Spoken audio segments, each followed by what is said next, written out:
Learn more at Progressive.com or 1-800-PROGRESSIVE. It's time to wake up with a nice cup of morning roast. Featuring Bonte Hill and Joe Shasky. Presented by Timeless Coffee. This is the Morning Roast on 95.7 The Game. Beautiful Brandon Belt swing there. Now Chris Bryant, who he launches one. Deep left. Giants go back to back. Chris Bryant, his second of the night. On the very next pitch, 6-3.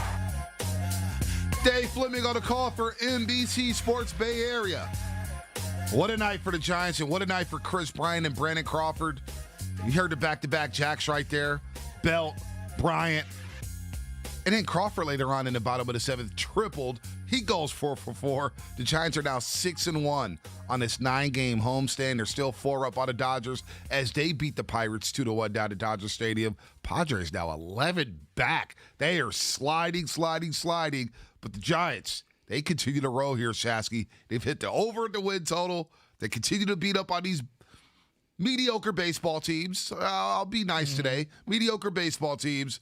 And Bryant, to see the power last night, flashed a home run to center earlier in the game in the 5th inning. And then, of course, that one to left field. This is why Farhan Zaidi made the move to go get Chris Bryant. He is a presence. He's a fixture in this lineup. And, oh, baby, the power was flashed last night. I mean, they needed him to finally, feel like he's in the groove right now. I think the first week was really good. The second week was nah. He says he had like a muscle injury in that thigh.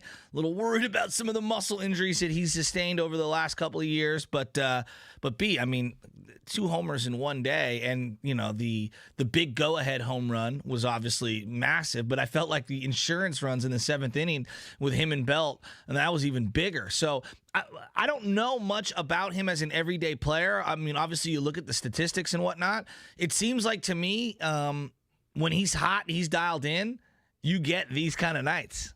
And he played right field last night. He was out in right field, so they've been using him all over the diamond like the Cubs did throughout his career. And the ball to center field, the go-ahead home run you just spoke of in the bottom of the 5th inning to get the Giants a 4-3 lead. After they go 2-0, and then the Mets come back, and Pete Alonso hits a 2-run triple. Mets get back into it. They're up 3-2.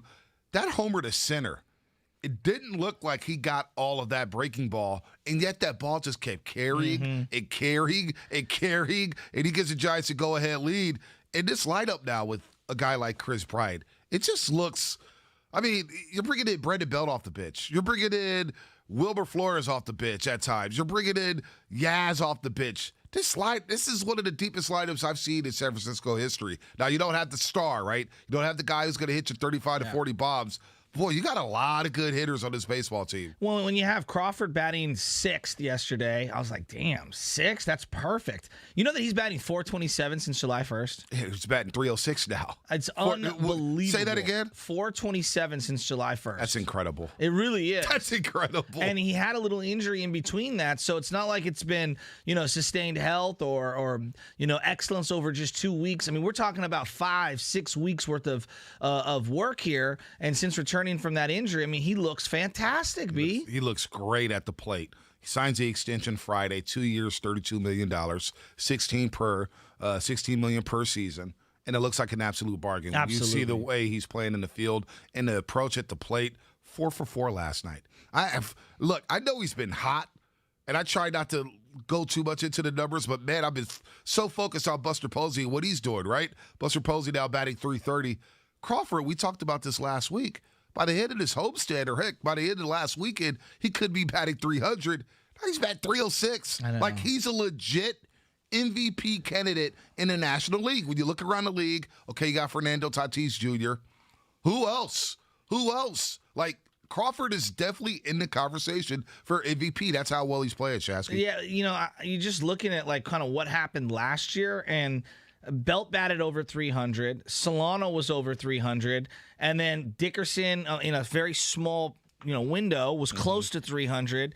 Yastrzemski was close to 300. A lot of those guys have fallen off this year, and then boom, here comes Crawford and Posey batting over 300 when there's significantly less people. That was a 60-game season. There's significantly less people in baseball overall batting over 300, and to have two guys at this age having the years that they're having, look, Bonte, we could say, oh, these guys are drawing from the fountain of youth. I think it's a combination of, the never say die, some certain players that are great players. They have that fourth, fifth, sixth act in their career.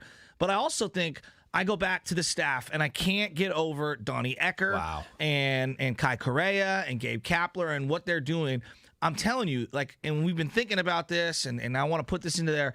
This staff is going to get picked off by other teams in baseball because the stuff that they are doing with these old guys, the stuff they're doing with these platooners, it's evolutionary and revolutionary. We are going to be looking back at the 2021 Giants and say some of the things that they instituted in that clubhouse to prepare for games is the new way of thinking for the next 5-10 years, because there's always going to be new stuff. Right. But B, they really feel like they are ahead of the evolutionary curve here. No, you're spot on there. Donnie Ecker blew us away when he talked about the line of scrimmage being home plate. I'd never heard it like that. I'm not going to sit here and pretend that I'm some baseball player or I'm inside baseball, but damn, I'm looking at that, and I'm looking at the way they control the dish, and they grind out at bats. Second time around, Rich Hill, he's looking at this lineup, and he can't get out the fourth inning, Shasky. He can't get out the fourth inning because this lineup wears you out. Now, you brought up the Crawford numbers here, and I had to go pull it up.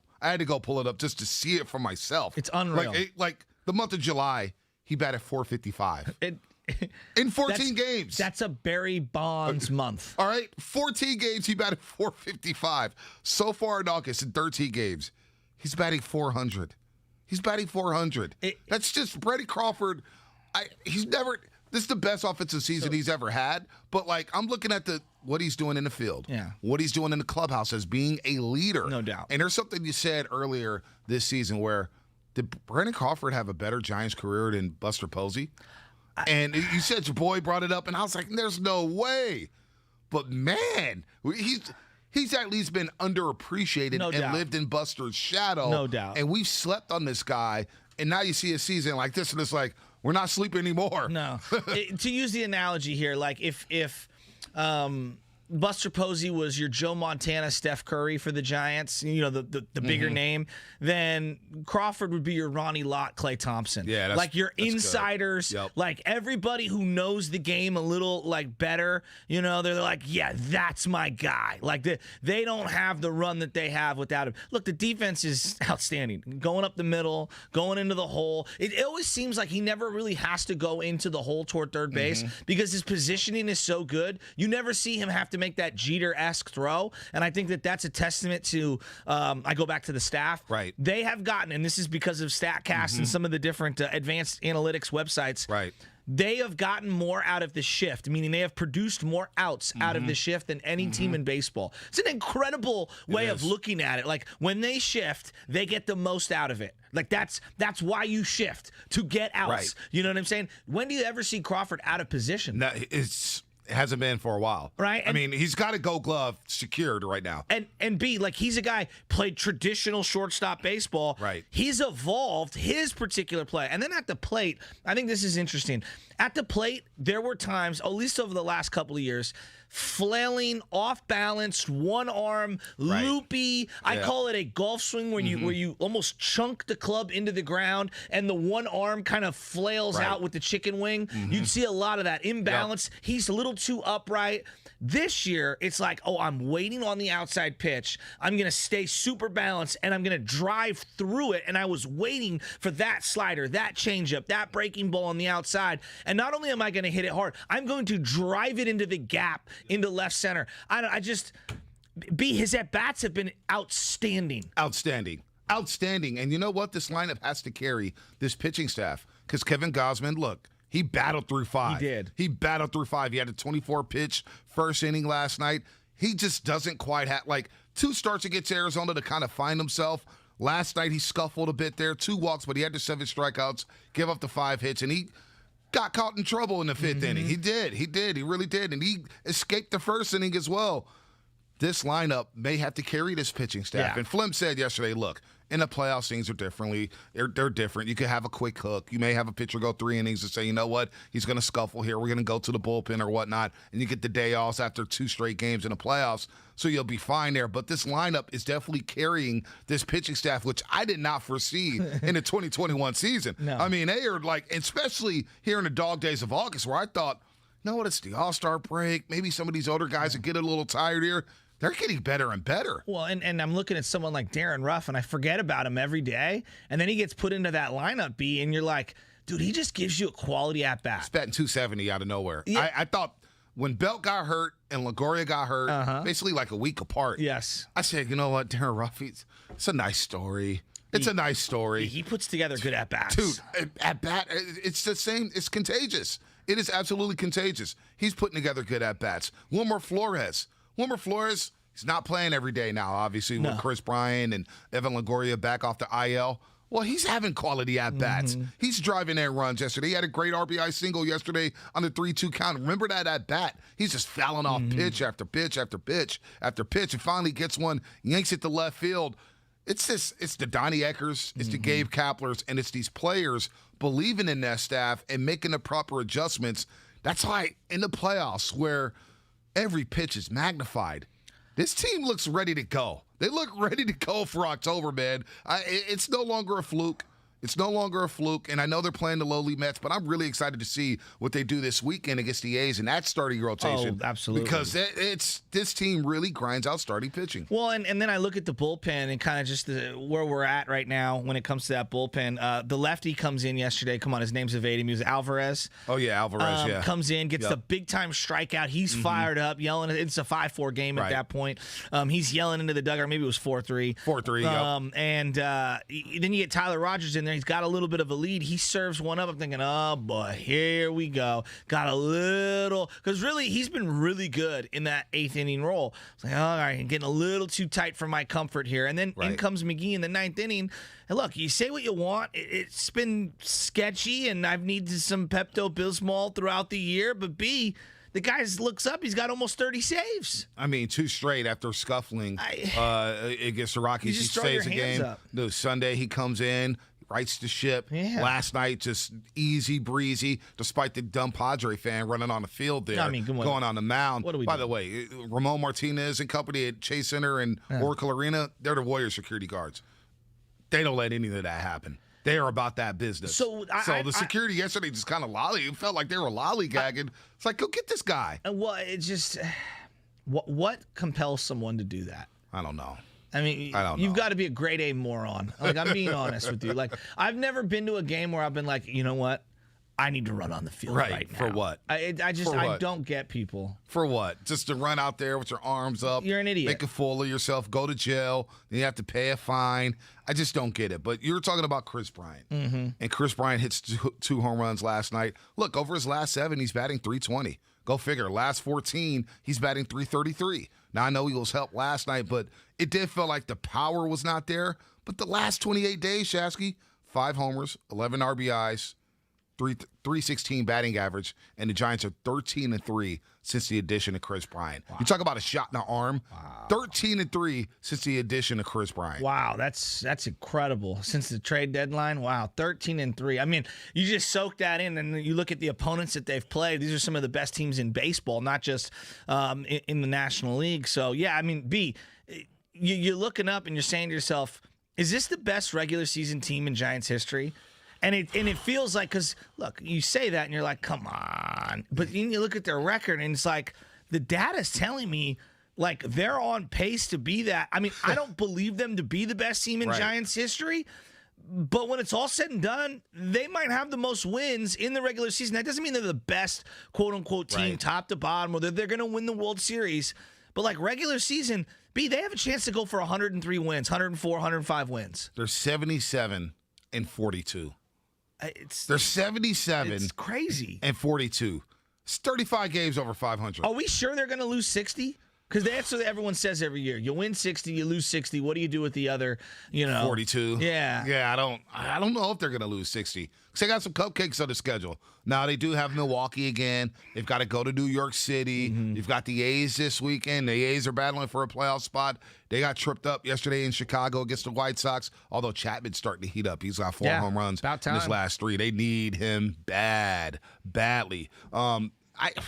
93 is always holding a close place to my heart. 1993 Giants, 04 when they went wire to wire. Okay, great. This may be it, though. And it's the most surprising regular season. When you add that to their record, come on. Who thought this team was going to be competing for a playoff spot? Honestly. I thought fourth place in the NL West. Well, if I was giving my most optimistic viewpoint, I would have said, you know what, they're going to be in the mix for that second wild card. Not that they would be the second wild card. They'd be in the mix, and I thought there'd probably be 3, 4, 5 different teams, all within a couple of games. They're 4 up on the Dodgers. And we're midway through August. 4 up on the Dodgers. I mean, I can look at Labor Day on the calendar and feel like it's right around the corner. And they're 4 up on the Dodgers, 11 up on the Padres. 11 up on the Padres. I was thinking about that last night. How surprising is that? And there's murmurs. Kerry Crowley of the Mercury News basically said he believes Bochy will manage the Padres in 2022. Heads are going to roll down there in San Diego with the expectations that's been levied on them. Yu Darvish now in the IL. Blake Snell's been struggling. Paddock hasn't been the same. I mean, Tatis Jr.'s playing right field. He's got shoulder issues. What if Bruce Bochy does go manage the Padres? I guess we'll worry about that in the offseason. But they're 11 games out. You no longer have to really worry about the Padres. It's interesting that you bring up Bochy there for a second because I had thought that he was going to take 1 year off and then he would have his pick of the litter. He can go the Yankees, he can go the Astros, he can go Padres, he can go pretty much anywhere. I don't think he's coming back. Now, I could be way wrong here. If he was going to come back, going back to San Diego, it sounds great. If I'm Boch, what more do you have to prove? I think he really likes being a grandfather. I've talked to different people that kind of know him on the side, and they're like, yeah, he's all in on being a grandpa and enjoying his family, and I think he was such a baseball lifer, and you travel so much. Some guys are addicted to that. Pat Riley, addicted to the travel, addicted to the lifestyle, addicted to competing, things like that. I don't know where Bochy is. Now, maybe he took a sabbatical and he wants to reset himself. I wouldn't be mad at Bruce Bochy if he came back. I find it hard to believe. I'm not saying Kerry's wrong. I had thought that for a long time. Yeah. But after hearing from different people, they were like, nah, he really likes being away. Now, that could change. I'm just saying, I don't know, man. I find that hard to believe, me, personally. Right. Chris Bryant, 2 home runs last night. Giants beat the Mets 7-5. They're 8-2 in their last 10. And let's hear from Chris Bryant, the man of the hour, who the Giants stole from the Chicago Cubs. He now has 21 home runs on the season. And he said, this lineup, man, it's just contagious. I feel like the one word that keeps coming to mind when I think of this is just like contagious. I feel like, the at-bats are always quality and, you just don't want to be the guy that doesn't continue that for the team. So, it's a contagious approach where, we're working the ball through the middle. We're not letting the starter, steal strikes from the very first pitch. We're ready to go right when the bell rings. We're ready to go. And it's really fun to be a part of. Ready to go. And this is the one that's going to get you going, Chasky. Here's Chris Bryant on why he fits with the San Francisco Giants. They're just really good people. They put their head down. They go to work. They're not flashy. And I kind of see myself as that type of player too.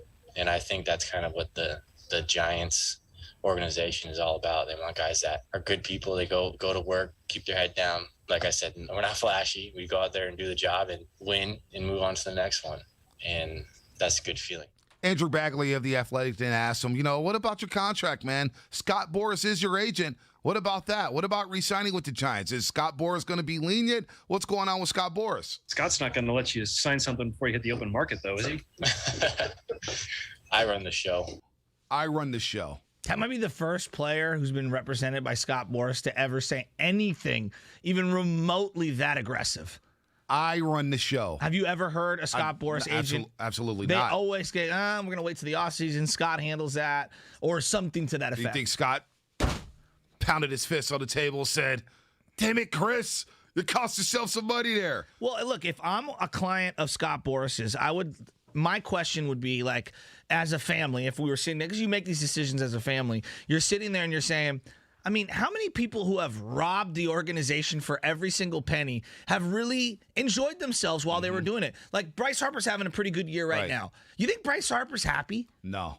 Robinson Cano, when he signed with the Seattle Mariners, he was not happy. He couldn't have been happy. No. Kevin Brown, when he signed that lucrative contract with the Yankees, wasn't happy. Exactly. Randy Johnson, signing with wasn't happy. The only guy who's really had success and been what seems to be professionally happy is Max Scherzer. He's the only Scott Boras guy who got big money, who had a great run with that team, and ended up basically becoming a Hall of Famer with that squad, and it ended up being a good deal, and that guy seemed to be professionally happy. Now, I can't tell for what they're like personally.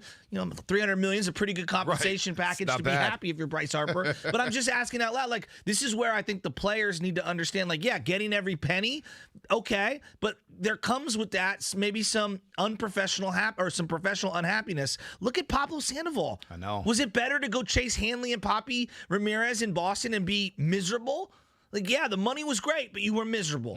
Miserable. And it ended up being a detriment to your own career. No doubt. Josh Hamilton with the Angels now goes there to Anaheim, Southern California. It's all good. And then what happens? He's out of baseball. Pujols, too. Yeah. Pujols, too. Like St. Louis, I know L.A., St. Louis. You'd rather live in L.A., but it's like, you know what? You had a chance to win a lot of championships in St. Louis. Hey, think about Jose Reyes and all those guys that went to the Marlins for that big money. Burley was another one of his agents. They all went there in that one offseason. All of them traded within a year. Again, like, I get why Boras is your agent. He could squeeze people for the maximum amount of money.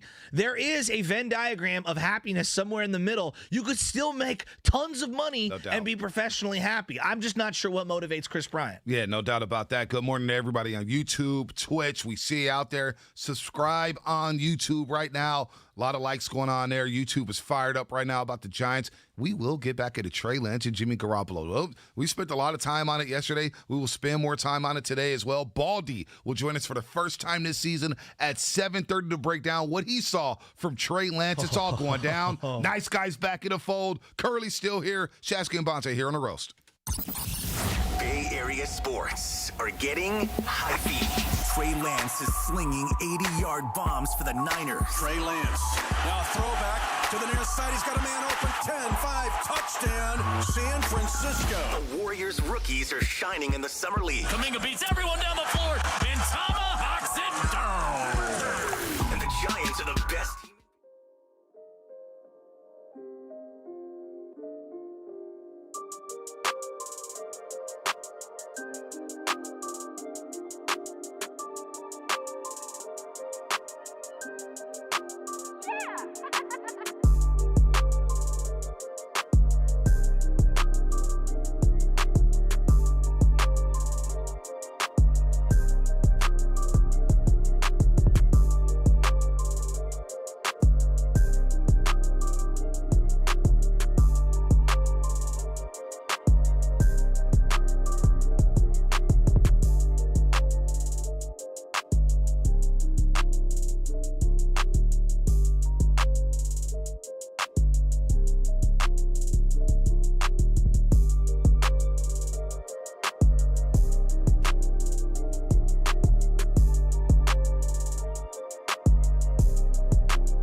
Find what you love at the Mila Innovation Center at Freedman's Appliance in Pleasant Hill.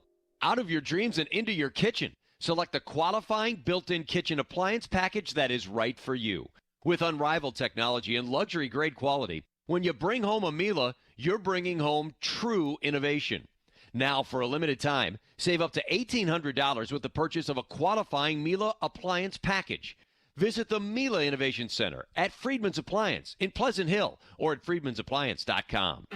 For the ones who know that a little late is always too late, and that the clock doesn't stop just because you're missing a part, Grainger offers supplies and solutions for every industry. And our Keep Stock inventory management solutions help ensure you have the right stuff in the right place at exactly the right time. Visit Grainger.com/keepstock to learn more. Grainger, for the ones who get it done. At Charmin, we heard you shouldn't talk about going to the bathroom in public, so we decided to sing about it. My sweet cheeks feeling squeaky clean when Charmin's rolling behind the scenes. Charmin TP gives me those cheeky clean feels. That ultra strong hype is all for reals. Those TP rolls got me a Charmin clean took-es. Cheek to cheek feeling oh so shooketh. Charmin Ultra Strong just cleans better. Enjoy the go with Charmin. What do a farmer, a marketing executive, and a woman with a blender have in common? They are all kale raisers and featured in Season 2 of Raising Kale. Get ready for some kale raising fun when Season 2 launches in September on the Odyssey app or anywhere you get your podcasts. Breaking news on 95.7 The Game is powered by Odyssey and presented by BetQL. Become a better sports bettor. Get smarter to beat the books. Download the BetQL app or visit BetQL.com today. He hits that one deep to right field. That one's going to whistle right over the head and off the bricks. Caroming away from Conforto. Longoria around third. He's going to come in to score. Crawford all the way to third. And standing with a triple. And a 4-for-4 night for Brandon Crawford. Now, back to the morning roast, presented by Timeless Coffee with Bonte and Shasky. This Timeless tastes delicious this morning. It does. Tastes really good. Thank you to Timeless Coffee. Always the pastries. We got to get back out there. Yeah, I'm going to go out there tomorrow. Are you? Yeah. I went out there yesterday. I got another bag of Merchant Blend. Ooh. And then I had it grounded up or grinded up. I'm not sure. Is it grounded up? Grinded up. I should know this. I used to work at coffee shops. Yeah. Grinded. Oh, Barista Bonte. Yeah, I'm the best cappuccino maker in the city, baby. Oh, what exactly is a cappuccino? So it's like you make it foamy, right? So you get the espresso shots in there. So it's got an Adidas Boost quality to it. Exactly. And then you get the milk going. And like the key to the cappuccino is you want foam on there. You want to make the milk foamy. So it's espresso and foam. Yeah, basically. But some people don't want a lot of foam. They want it to be super dry foam. Some people want it to be wet foam with the little bubbles. It's really weird. It's a high-end latte. It's the way I put it. So did you like make little trees in people's cappuccinos? I didn't have those skills. Yeah. I didn't put little hearts in there. How do people do that? I don't know. It takes skills. Yeah, it's art. It's art. And I'm not an artist. You know who's an artist? Who's that? Brandon Crawford. Is he? How so? I mean, this guy's been unbelievable. I want to hear from Gabe Kapler right freaking now about this guy, Brandon Crawford, because, by the way, that walk-up music jungle, Nicotina, every time I hear it, I'm like, I love Cross so much. Hit me with Gabe's World. I think we'll go with a little Bohemian Rhapsody, gentlemen. Good call. When it comes to Gabe Kapler, anything goes. First of all, I think pressure is always a good thing. The brightest lights can sometimes bring out the best performance. Now he's been ejected. Kapler's been ejected by Joe West. Panda costumes and baby giraffes and all of the fans of San Francisco. Gabe Kapler's 100% right. Kapler launches one. Fair or foul? It's gone! Gabe Kapler has won it! It's time for Gabe's World. Gabe's World. We've got some news to tell you in just a second. You want to get to it right now? Tim Tebow. Yeah? Tight end for the Jacksonville Jaguars. According to Adam Schefter, he's just been released. All right, bookmark that. I have thoughts on that. Let's hear from Gabe Kapler, the manager of your San Francisco Giants, about Brandon Crawford. He should be right in the conversation. He's just been good on both sides of the ball all year long. Very consistent, very dependable, driving the ball extra bases. hits, singles, big moments. He's come up huge for us time and time again, and I'm biased. I see him every day, but I definitely think he belongs in this conversation. Yeah, I'm with them. Look, they're the best team in baseball on a team that had no chance to even be near what they're at right now. What are they, 70-something and 42? I mean, 77 and 42. I mean, Jesus Christ, are you kidding me? I'm looking at the MLB 2021 National League odds right now. Look, Fernando Tatis Jr.'s season has been absolutely spectacular. He's played in almost 90 games, 33 home runs, batting almost 300. He's been spectacular. He's one of the faces of baseball. Their team is 11 games back from the Giants. They were supposed to be the team that is where the Giants are right now. But that doesn't take away from his incredible season. He has been incredible. He'll probably end up getting it. Bryce Harper's right behind him when it looks at the current odds. Max Muncy's in the mix. Right. Freddie Freeman. Trey Turner's in the mix. Joey Votto. And then you go Crawford, Posey. If we're talking about the amount of money that they're at. They're plus 10,000 currently to win the MVP. But Brandon Crawford has been spectacular. Now, I think that he gets diminished because there's so many great stories on the Giants right now. But B, he's got to finish in the top 4 or 5 for me. I'm looking at the odds at the All-Star break. Just the All-Star break. Brandon Crawford wasn't even on the list. That's crazy. For MVP odds. It was Jacob deGrom, Tatis Jr., Trey Turner, Nick Castellanos, Nolan Arenado, Bryce Harper, Justin Turner. He wasn't even on the list. Right now, he's plus 8,000, but we look at both defense and offense. Mm-hmm. You look at what Brandon Crawford has meant for the Giants this season. He's batting .306. The dude batted .455 in July. He's batting .400 right now in the month of August. During the stretch drive in which they had to play the Dodgers 7 times, they had to play the Brewers 3 times, they had to play the Astros 3 times, and all this guy has done is produce. You heard the triple coming in with our guy Dave Fleming on the call for NBC Sports Bay Area. He's got 19 home runs. Oh, that was Gabe's word. It's all Sorry, good. That's my bad. No, you're all good. It's all good. 19 home runs. We missed you, Langford. We did. Knocking the rust off. Evan did a great job. for Langford, but those are tough shoes to fill. Nice guy, Steven, no doubt. But 19 home runs, 70 RBIs, on-base percentage 371. He's got 104 hits. He leads the Giants in basically every major category. Total bases. You want total bases? He's got that. He's got 9 stolen bases.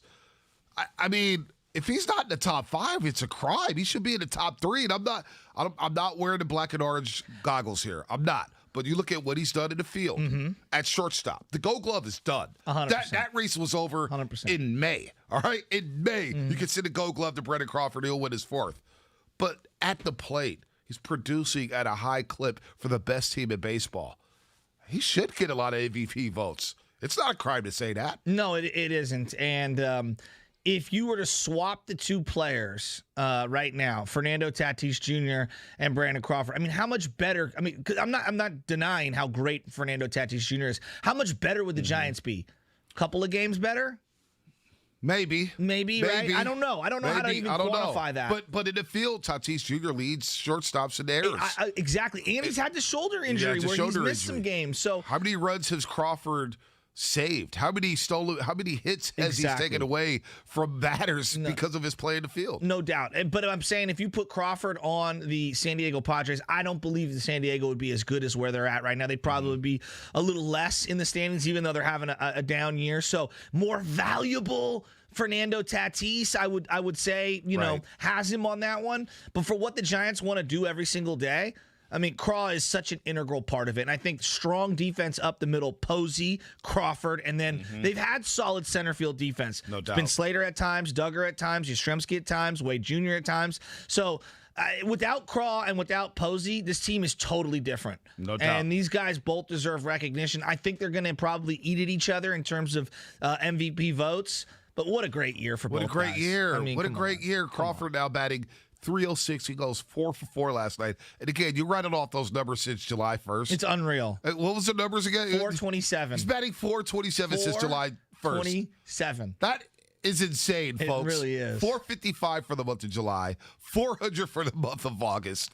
I mean, the guy's red hot right now in a tough stretch where we all thought the Giants, where a lot of people thought the Giants would fade. So National League MVP, Crawford has to be in a conversation. And no, by the way, he signed a 2-year, $32 million extension, which seems like a home run deal for their organization. Well, look, you didn't give him the third or the fourth year.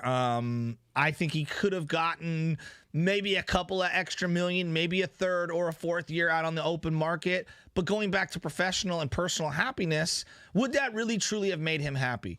Would that really truly have, been better for his career? I think him being a Giants lifer means more to him and means more to his legacy here than other players around the league. Like, I just, it's such a perfect fit, B. And like, when I look at the players who were born and raised in this area and played for just one team throughout their entire career, it is a small list of people born in the Bay Area who played every single professional game in the Bay Area for the home team. It is him and it's Bob St. Clair. Can you think of anybody else? Would you say Barry Bonds? I mean, he's from San Mateo. Yeah, he did play with the Pirates for a long time. Like, part of this is the luck. One team. Part of this is the luck of being drafted. Right. Like, Ricky Henderson is obviously more outstanding than Brandon Crawford, but he played for the Yankees a zillion times, played for the Padres, played for a bunch of teams a zillion times. Right. Marshawn Lynch came back, but he played in a bunch of different Seattle locations. and Buffalo. Yeah. Very few guys stick around in these parts and play here. Bob St. Clair, born and raised in San Francisco, went to USF, played for the 49ers, Hall of Famer. That's like, that is the top of the top.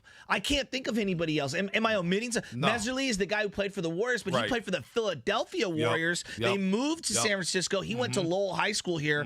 I don't know, man. There's very few people that have the story arc that he has. And it's really, when you think about it, we weren't discussing Brandon Crawford and it's like coming off of last season. No. We're saying, you know what? This may be the swan song for Brandon Crawford. Good point. He may be moving on, and this may be the last hurrah for some of the older guys like Posey, Crawford, and Belt. Now it's like Posey's coming back. You know that team option's getting picked up. Crawford's back for the next 2 years, and you just never know with Brandon Belt. Now all of a sudden he's hitting for power coming off the IL. Like, I don't know about Brandon Belt. What will that look like? You know what I'm saying? Are they just going to let him walk? Yes.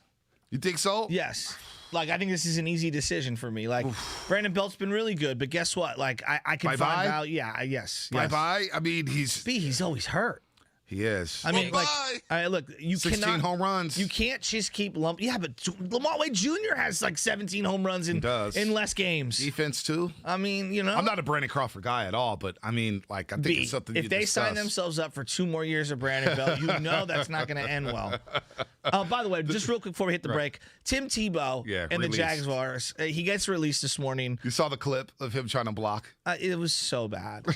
It was so bad. What are we doing? Let's discuss on the other side as we get into football here. Don't forget, Brian Baldinger will join us at 7:30. Baldy's Breakdowns. Cannot wait for that. And Hunter Pence at 9:20 here on the Morning Roast. We'll discuss some Giants baseball with Hunter Pence at 9:20 here on the Roast, as this segment was presented by Golden State Lumber. Open from 6 a.m. to 5 p.m. Monday through Friday, with some locations open on Saturday. Visit GoldenStateLumber.com for more information. Bay Area sports are getting hypey.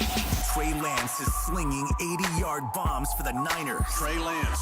Now a throwback to the near side. He's got a man open. 10-5 touchdown, San Francisco. The Warriors rookies are shining in the summer league. Kuminga beats everyone down the floor and tomahawks it down. And the Giants are the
Giants 422. Now, back to the morning roast, presented by Timeless Coffee with Bonte and Shasky.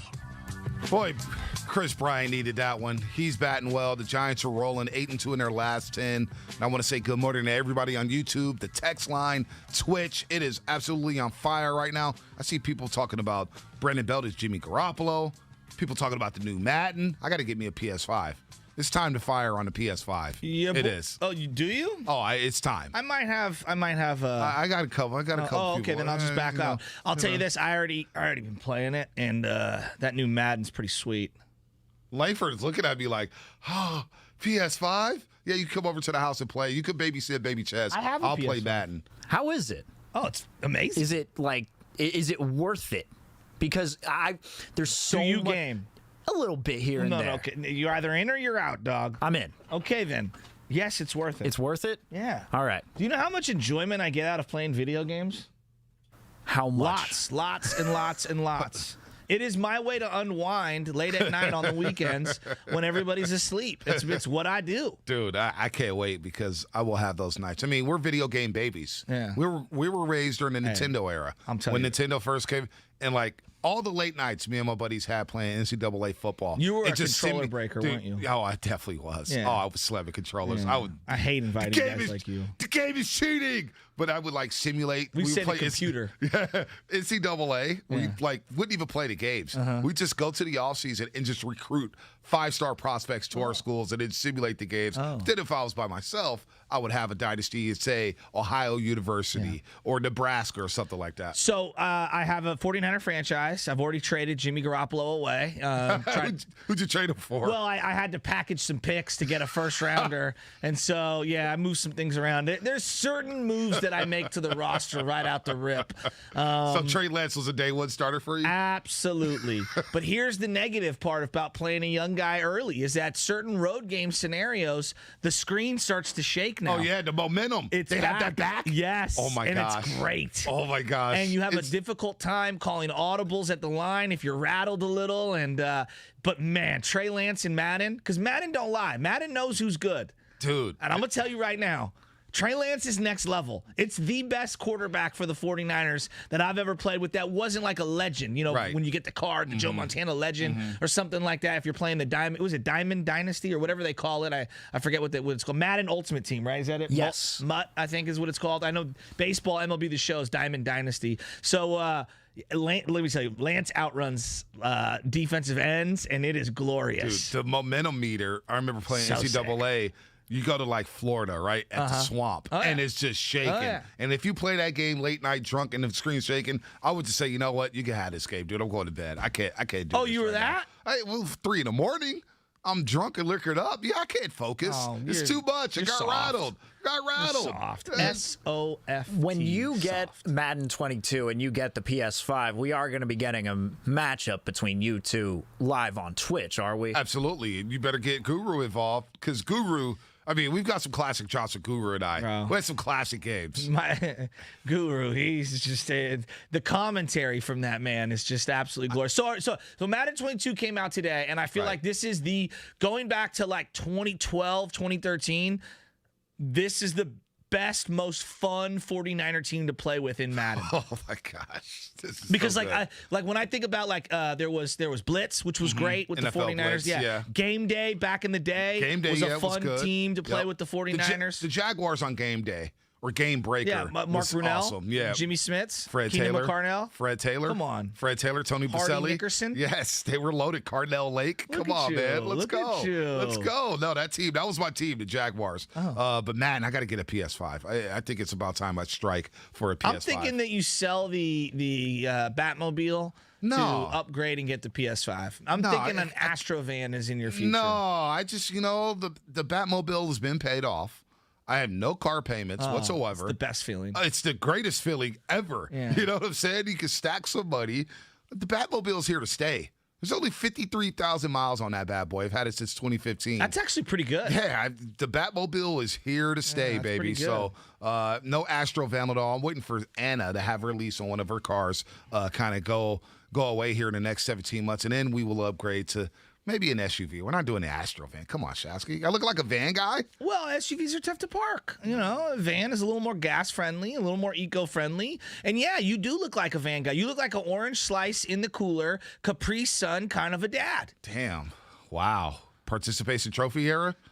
Damn. Well, speaking of participation trophy era, Tim Tebow. Forget Tebow. I thought you had some thoughts on Tebow.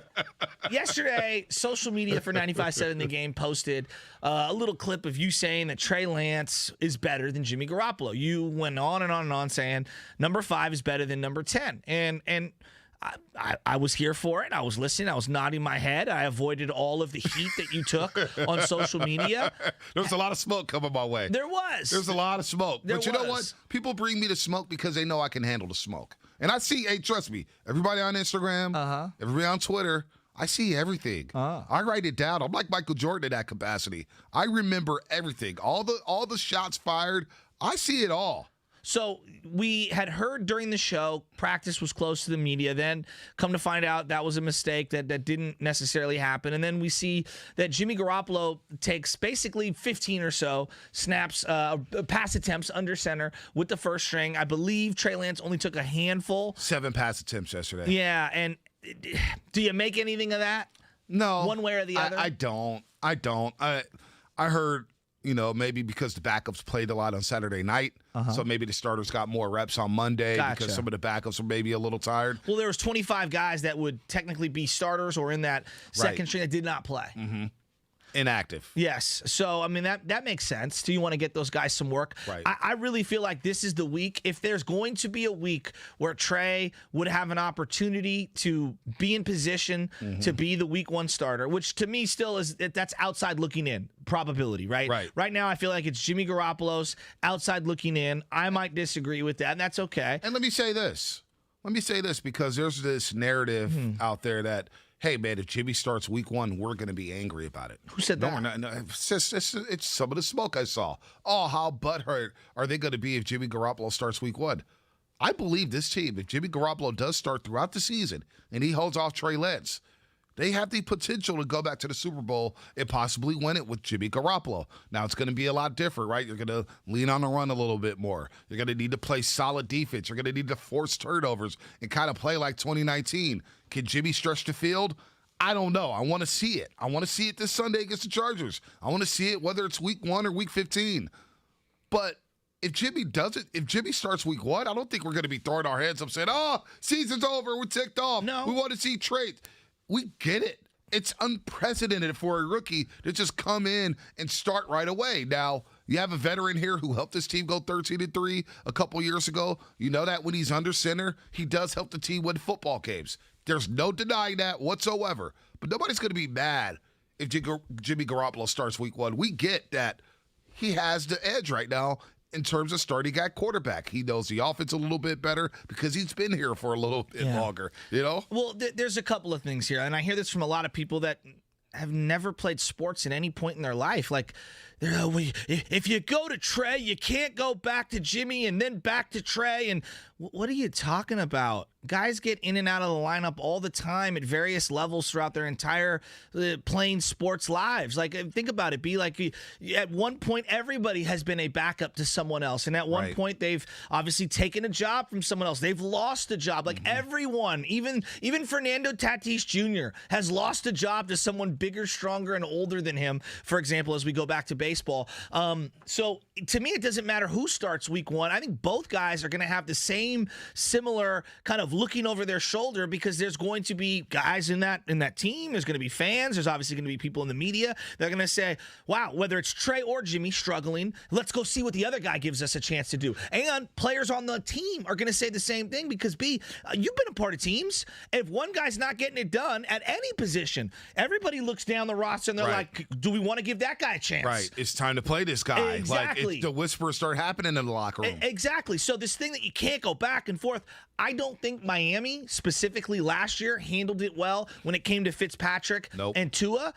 But I don't think that should scare you away for what you're doing for your team. Every team is a little different, and every quarterback situation is a little different. I would also say that I don't think Tua has anywhere near the God-given gifts that Trey Lance has. That doesn't mean Trey is ready or can comprehend all the different nuances of playing the position right now. I'm just saying I think they're in two different categories. I see the similarities. I just don't think it applies to this scenario. Yeah, no doubt about it. And look, they're big boys. They're pros. Exactly. Jimmy Garoppolo's getting $27 million this season. Whether he gets flip-flopped in the lineup back and forth, you got to handle it like a professional. Exactly. You're asked to act like we were asked to do weekend shows. You got to handle it like a professional. You know, you got guys flopping around the lineup here, 95-7 a game, or just going all over the. You got to be a pro. It's 100%. The same thing in every single business here. So don't forget to download the Odyssey app. Discover hundreds of new exclusive music stations available right now for sports and music fans, by sports and music fans. Check out Tailgate Crashers and crack a cold one and get game day ready with tunes from all your country faves. The new Odyssey exclusive stations on the Odyssey app, brought to you in part by Macy's, Geico, and Coke Zero Sugar. You're listening to 95.7 The Game, KGMZ FM and HD1 San Francisco and Odyssey Station. Go back and download our interview with Dave Fleming yesterday. He's fired up about the Giants as they win 7-5 last night against the Mets. They're 6-1 on this 9-game homestand. It'll be Logan Webb tonight against Marcus Stroman. So that'll be a lot of fun at the Yard tonight against the New York Mets. Let's get back over to football here because John Lynch spoke to. We'll get to that shot. Okay, I'm holding a list in my hand. I know you. as I shake and rattle the paper, I'm holding a list in my hand that we have to get to. But give me the John Lynch All right, stuff. John Lynch on what he needs to see more from Trey Lance. He sat down with Tim Kawakami of The Athletic. Tim Kawakami gets all the big dogs. Yeah, the TK show. Steve Kerr, Joe Lacob, Kyle Shanahan. Now he's got John Lynch. He should produce our station. Man, TK, you want to do that? We'll give you a bump, give you a raise, give you some loot. TK. Here's John Lynch with TK on what he needs to see from Trey. I think the thing that has impressed us with Trey is his poise, his presence. He's a very poised athlete. Obviously, you don't pick a guy that high if he doesn't have the goods. And so he's a natural passer. He moves very well. He does a lot of things well, but you want to see, okay, when the lights come on, how's he going to respond? And, I think it was a mixed bag. He obviously made some plays. He showed his arm talent. He did all those things well. I think Kyle mentioned it, and you can see it on the tape, and Kyle and I watch a lot of things together, and we did, and a lot of the strides he's made in terms of some of the fundamental things that we've asked him to work on, he reverted a little, and that's not reason for panic. It's a natural thing. It happens to a lot of players, and so to be able to coach that, to be able to recognize that, coach it, and say, hey, the end result was pretty good, but look at how much better it can be, and so now he has tangible things to work on. I don't think people appreciated enough how far this kid's gone from barely not playing last year. I mean, forget who he threw to, whether it was going to be a pick or a touchdown or a completion or whatever. Let's look at some of the basics. I thought he lined the team up properly, which is a thing that Kaepernick struggled with in year 4 and year 5 in the offense with the same coordinator and the same head coach. Alex Smith, I saw him struggle with pre-snap penalties. In year 6, 7, 8. Right. Literally in year 6, 7, and 8 with Harbaugh and Greg Roman. No delay of game penalties, had no problem with the cadence or having any of his other teammates, even though it was the second and third units jumping off sides, because that can happen at times. Yep. He seemed to have the moxie and the presence that you're looking for, the calmness in between good and bad plays, the ability to stay calm in the pocket under duress. There was a lot to be really, really hopeful for on just the intangible level. On top of, oh my God, he just threw an absolute bomb here. He threw a seed on third down here. Oh, he threw a bad ball right here. Like all of the little things, the checklist, if you will, as we're trying to get this thing through. I mean, he checked a lot of the boxes that I was looking for on Saturday. I'm going to hear from you, and he did for me too, before we move on to this other John Lynch quote. I thought everything you just said there is spot on. The moxie in the quarter, the moxie in the pocket, the composure in the pocket. Did he miss some reads? Absolutely. We pointed this out yesterday. Dwayne Gallman coming across the middle, Jawan Jennings on a third down, going on a crosser. He's got to get the ball out. That's one thing he did. He held the ball a little bit too long, but I saw a stat where he basically got 2.7 seconds of protection from his offensive line, and he got sacked 4 times. Well, a lot of people yesterday was, hey, man, Justin Fields was more impressive. he got 3.8 seconds worth of protection from his offensive line there in Chicago. So the line has to play a bit better for Trey Lance. But the bomb, the drop passes, and then 2 near picks. Like, he's got to recognize the coverage there. Seeing the corner dip off in the cover 2, he got fooled there. So there were some flaws from Trey Lance on Saturday night, but I liked what I saw from the young man out of North Dakota State. Here's what John Lynch on the quarterbacks competition here. Who's slated to start week number 1? Jimmy's a Niner, and, Jimmy's done a really good job. And so there's good likelihood he's lining up on week 1 as our guy. That's kind of the plan right now. So obviously things can change, but that's where we're at right now. And he's been tremendous, and this isn't anything new, but we've talked about it a lot. Everyone knows the record. And when he's been out there, he's been very effective for us. And I think we're seeing a better version of Jimmy right now. So every day is big. Every week is big. And, it's just more chance for evaluation. But he's doing a very nice job. So John Lynch basically saying that right now, Jimmy Garoppolo, he kind of walked back what he said on Friday. I was going to say, though, he still didn't, look, the reality is this. People are talking in absolutes. Mm-hmm. Jimmy absolutely will be the starter, blah, blah, blah, blah. He just said right there, likely. Right. That's not a huge ringing endorsement for someone who's making the money that Jimmy Garoppolo's making, who's taking his team where he is. Like, to me, why would you even leave yourself an out on something like that?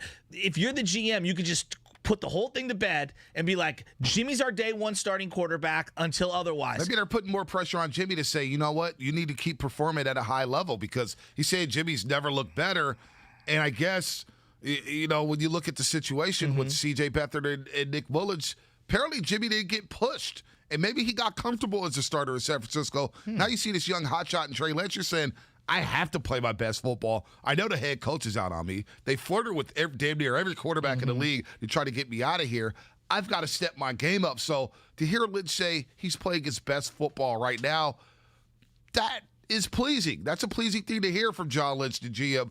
And I think he's not naming a starter because he wants to continue to push this guy and make this guy work for the job as Trey Lance comes on here and tries to take that job.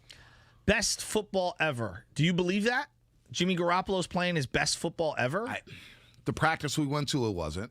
The practices we've heard reported, it wasn't. Now, yesterday, apparently he had a really good practice. We have to see it.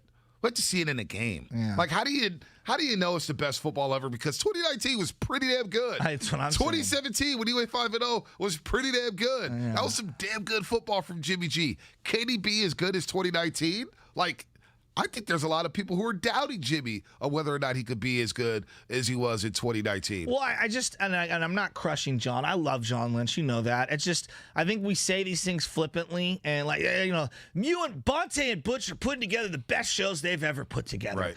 We sure about that? We sure about that? It might have been a good show. I don't know about the best ever. Yeah, so I don't know. And look, his best, maybe it is true. His best just maybe isn't all that great and impressive. No. Maybe it's just more, mid-tier. And then that's not a knock. I'm just saying that's more of an accurate resemblance. Like, for example, I think of someone like Cedric Wilson. His best, was it ever even close to T.O.'s worst? Mm-hmm. You know what I'm saying? I'm using a wide receiver from the early 2000s. You know what I mean? Like, no. Was Carlos Hyde's best ever better than Frank Gore's worst? Probably not. Probably not. Probably not. Right? You know what I'm saying? So I don't even know where this falls on the spectrum, but when I hear that from John Lynch, it just feels like GM talk to me. But you know what, though? I like this because Harbaugh did it as well. The empowerment? He would bring in guys to compete for a job. Okay. And he would push guys like on a very smaller spectrum, right? Anthony Dixon was on the cusp of getting cut. And who did they bring over from the Raiders? It was a running back they brought over from the Raiders. I forget who it was. Lamont Jordan? No, it wasn't Lamont Jordan. It was a veteran. But they brought him over and John Rich pushed. No, it wasn't John Rich. No. But no, he brought him over and it pushed Booby to get the job. They would do little things like that to bring in guys to say, you know what? Didn't they bring in Brandon Jacobs? They did bring in Brandon Jacobs. That was a bust. Yeah. That was a bust. He had is that crazy who you're thinking of? No, he was from the Raiders. He was from the Raiders. I'll look it up. This is going to bother me now. Yeah, no, it's bothering me right now. It was a veteran. I want to say Cartwright, but it wasn't Rock Cartwright. He was never a Raider. Justin Fargas, a.k.a. Huggy Bear. Anyway, let's go to Larry in the City. I'll figure this out right now. Larry in the City. Sorry, let's talk about Trey Lance. No, I'm going to figure this out. Hey, Larry. Hey guys, what's up, man? What's up, baby? Hey, I'm on my way to work, man.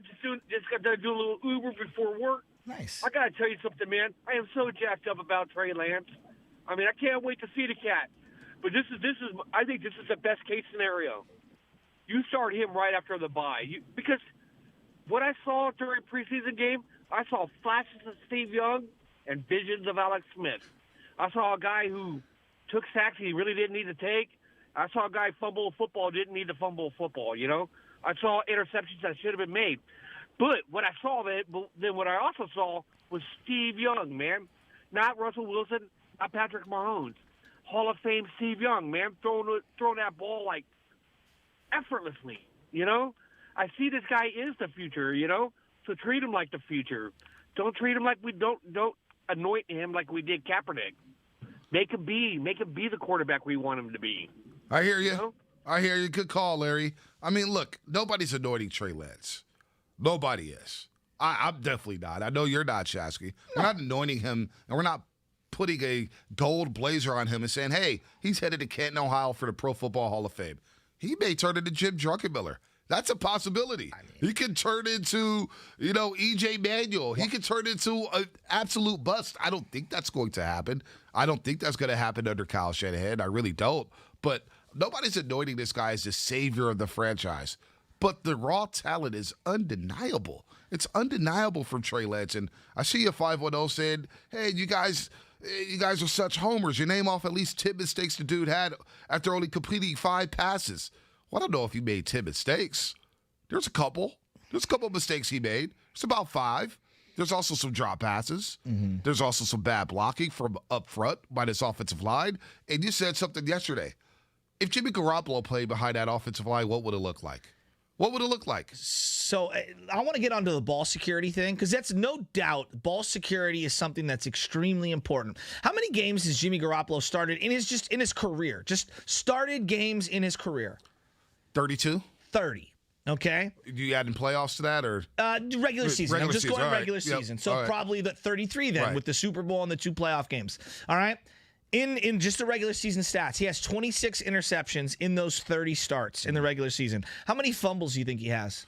Has about, I would say 16. 19. Okay, so 19 and 26 equals way too many turnovers per game. Like literally 1.3, 1.4 turnovers per game for Jimmy Garoppolo. Ball security is an issue for both quarterbacks. Mm-hmm. This is not an exclusive Trey Lance thing. Like ball security for Jimmy Garoppolo is an issue. It's part of why they're frustrated with him. Health is one aspect, and then ball security, decision-making is the other one. So, yeah, the interceptions are bad. We talk about the oh-no Jimmy throws. He fumbles a lot. Look at one game in particular. They've got Seattle dead to rights Monday night at home. Mm-hmm. He fumbles in the backfield, and Jadeveon Clowney scoops it up and runs it in for a touchdown. Breathe life into the sidelines. Big momentum swing. Huge. So, yes, it's an issue for Trey Lance, but it's not independent to him. Jimmy Garoppolo has a turnover issue as well.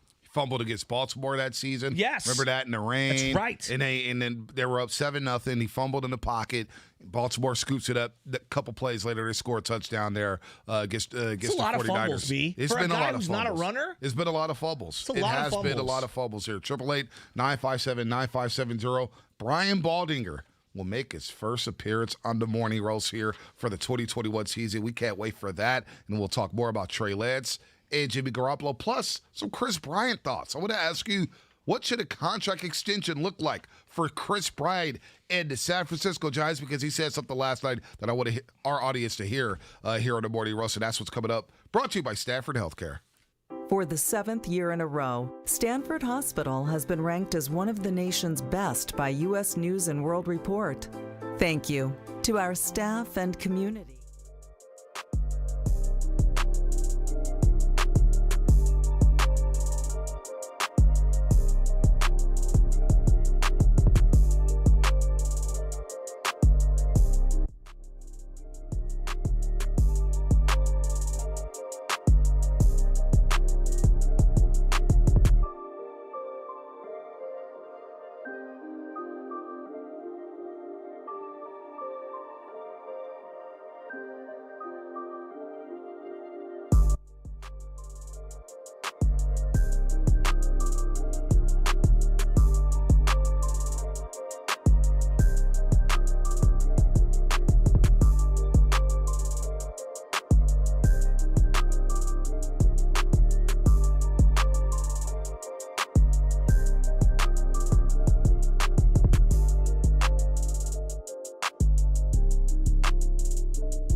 playing the hits. We're talking a little football. A little football, baby. 888-957-9570. How do you feel about Trey Lance a couple days after the game? Yesterday, we were flying off the rails for 4 hours about Trey Lance. Flying off the rails. How do you feel now about him? 888-957-9570. John Lynch on the TK podcast just said, Shasky, sound we played, and we'll replay it for our audience here. Basically saying that Jimmy Garoppolo will likely start week number 1 versus the Detroit Lions. Will he be alive this Sunday? I don't know. Maybe. How does that quote go by Kyle Shanahan? I don't know. Maybe, probably, maybe not. Maybe not, probably. I don't know. I'm going to have to get that drop. Sorry. I'm not maybe, probably, but maybe not. There you go. There you go. Maybe, probably, maybe not. I don't know.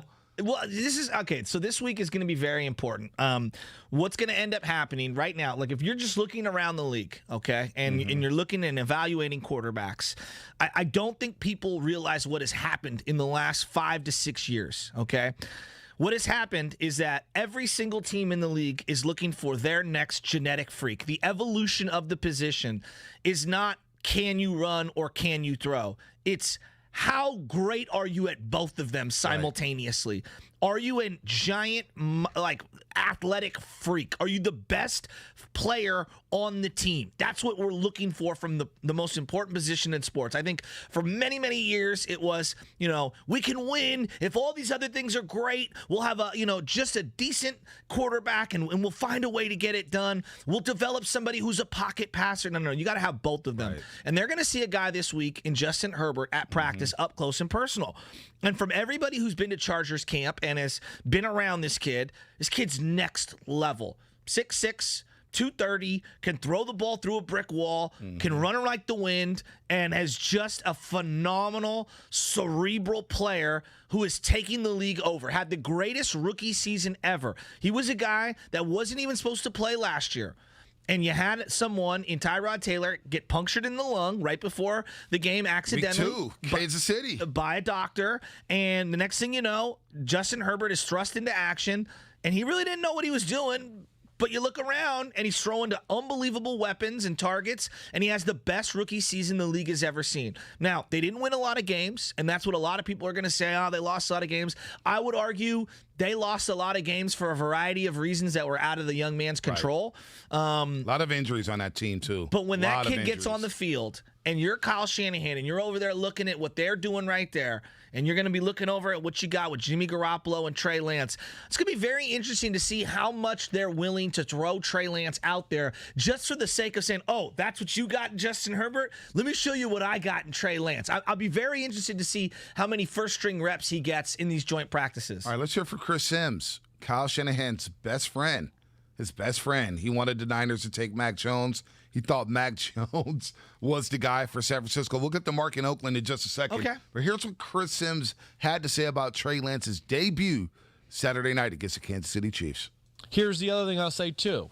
As wowing as some of those throws and things were, 5 for 14, there's a reason for that, too. And, again, it goes back into the uncatchable ball, throws the ball too hard every throw. Every throw is exactly the same. That's what bothers me about Trey Lance a little bit.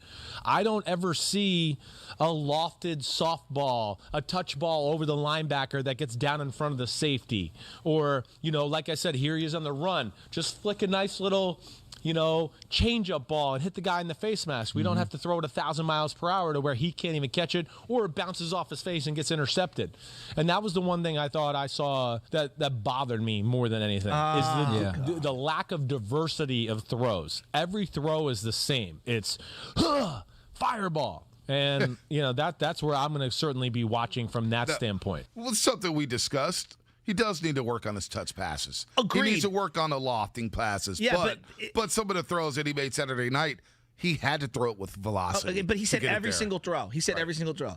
That's factually wrong. Like, Chris had just flicked through all the passes. You just saw the one from the 1 yard line that he put a little bit of air underneath to the tight end from the 1 yard line out of play action. Was that a rocket throw? No. Was that 150 miles per hour? Number throw. This is a classic case of national media talking about someone that they barely saw. Like, this happens all the time. I'm not mad at Chris Sims. I'm not angry. Narrative driven because he's a big Mac Jones fan. 100%. It's not just that. They got to find things to talk about on a national level, and they use things as blanket statements and generalizations. Right. And I get it. And this is what the national media will do when talking about our local teams. I disagree with what he's saying. Are there truths to some of the things? Yeah, of course he's going to have to learn some of the nuances. Is he already better than Kaepernick at taking a little touch off the ball?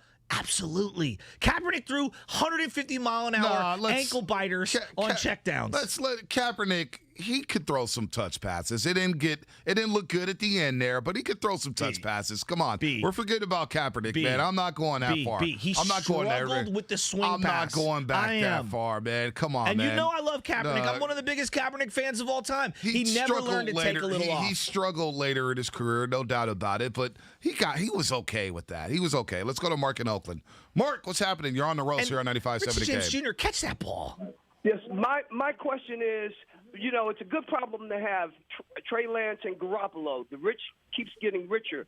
My question to you guys and the fans, at what point Garoppolo throws the first interception, is the first, the second, or the third, that the 49er fans are going to start cheering, bring in Trey Lance? You think the first interception, second interception, or the third? Well, it could happen on the road in the first two games, and then that home opener against Green Bay, the fans could already be sour on Jimmy Garoppolo. I don't know, Mark, but it feels like this fan base, it's not us doing this. Yeah, Mark, let me ask you, forget the interceptions. I mean, if it's a tight game in Detroit, people are going to be begging for the kid. Wouldn't you agree? I think there's always going to be a segment of people that are, desiring the backup quarterback. That is true. You got a good point. Yeah. So, no, you're right. And here's the hard part with this one, Mark, and good call. Thank you. I really appreciate it. Here's the hard part with this.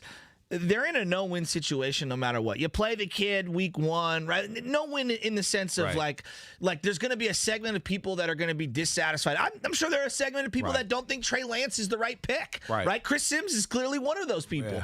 Yeah. So there's going to be a segment of people that don't agree with every move you make along the line. You just have to win. Are you surprised how many people are coming to the defense of Jimmy Garoppolo? Because it seemed like when they made the pick or when they moved up to the draft to go number 3 overall, a lot of folks are happy. Louis took a lot of calls. A lot of Niner fans were happy about it.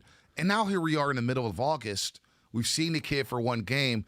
It feels like a lot more Jimmy Garoppolo fans have come out of the woodwork, and they basically had his back saying, no. Jimmy's the guy. The kid isn't ready yet. It feels like this fan base is starting to divide itself into Team Trey and Team Jimmy, and I necessarily don't partake in that. I just want to see the 49ers be successful here, but it does feel like there's a divide starting to happen within this fan base. I think there's two things. Social media is not real life. Social media is that way. I agree with you. There's people that just defend Jimmy no matter what, and everything is so absolute, and you guys hate him. And then there's people that are like, you're way too passionate about Trey Lance, or they think that Jimmy's a bum, the kid's got to play. When the reality is, when I'm at that stadium on Saturday, you know what most fans are saying? Let's see it, Jimmy. Which is what my perspective is. Let's see it. Let's see how good you can be. I'm excited to see you. And then when Trey comes in, all right, let's see it. Let's see what you got. And may the best man win. I think the majority of Niner fans that go to the games, they want to be entertained and they want the team to win. They don't care who's under center for the most part. But when they lose, that's when they care about who was under center. I think the majority of people are like, hey, I trust Kyle Shanahan. I like Jimmy Garoppolo. When he's in there, we win. If Kyle Shanahan thinks Trey gives us a better chance to win, well, then I'll root for him and I'll support him. I don't think it's like, because I hear what you're saying and I agree. It feels like it's black and white. No, it does. It feels like it's black and white. But I don't think it is in the stands, and I don't think it's in people's living rooms either. I don't think people are sitting there hate watching Jimmy or hate watching Trey. You do? Absolutely, there's people hate watching. Absolutely, I think that happens in sports. That's a small segment. I think it happens in sports a lot. basketball, baseball, football, we hate watch certain things. I do. People hate watch LeBron James. They hate watch Steph Curry. I definitely think there's a segment hate watching Trey or Jimmy. We saw it happen with Alex Smith. We saw it happen with Colin Kaepernick. We see it happen all the time. You're telling me it didn't happen when Steve Young was the quarterback of the Niners when he took Joe Montana's job? No There doubt. were people wanting Steve Young to fail just to give Joe a chance to get his job back with the 49ers. There's no doubt about that. Look, we got Baldy coming up in about 40 seconds here. Let's get our boy Tamir in Oakland on the lines real quick before we get to Baldy. Tamir, you're on the roast. You're on 95.7 Game. Hey, what's up, guys? I'm Bonte. You know, I used to go back at you guys with Jimmy G, but I'm going to keep it 100. I'm a Raider fan. My family split. Like, my brothers are Niner fans, went to the game, and then came home and watched it, and Lance has that just it factor, like you can see with the throws and stuff. Of course, he makes mistakes. He's a rookie. I'm on the path, like you guys said. I'm not here to say which quarterback to be, but if you have the it factor, you have to let them. There's no other way to learn besides getting in preseason games. So the people that are calling saying, oh, he made a mistake, this and that, you're not going to learn if you don't go on the field and make a mistake. So I just think Lance has it. I seen Jimmy G when he was on the Patriots, too, me being a Raider fan, and it just – I used to go back and forth with Danker on Twitch, and he's right. Like Jimmy G doesn't have what Lance has, and I saw it with my own two eyes now, so I know what you guys are talking about. Hey, Tamir, when you were at the game, were there people in the stands like actively rooting against either of the players? Not where I was sitting at. Like they were really messing with me because I had my.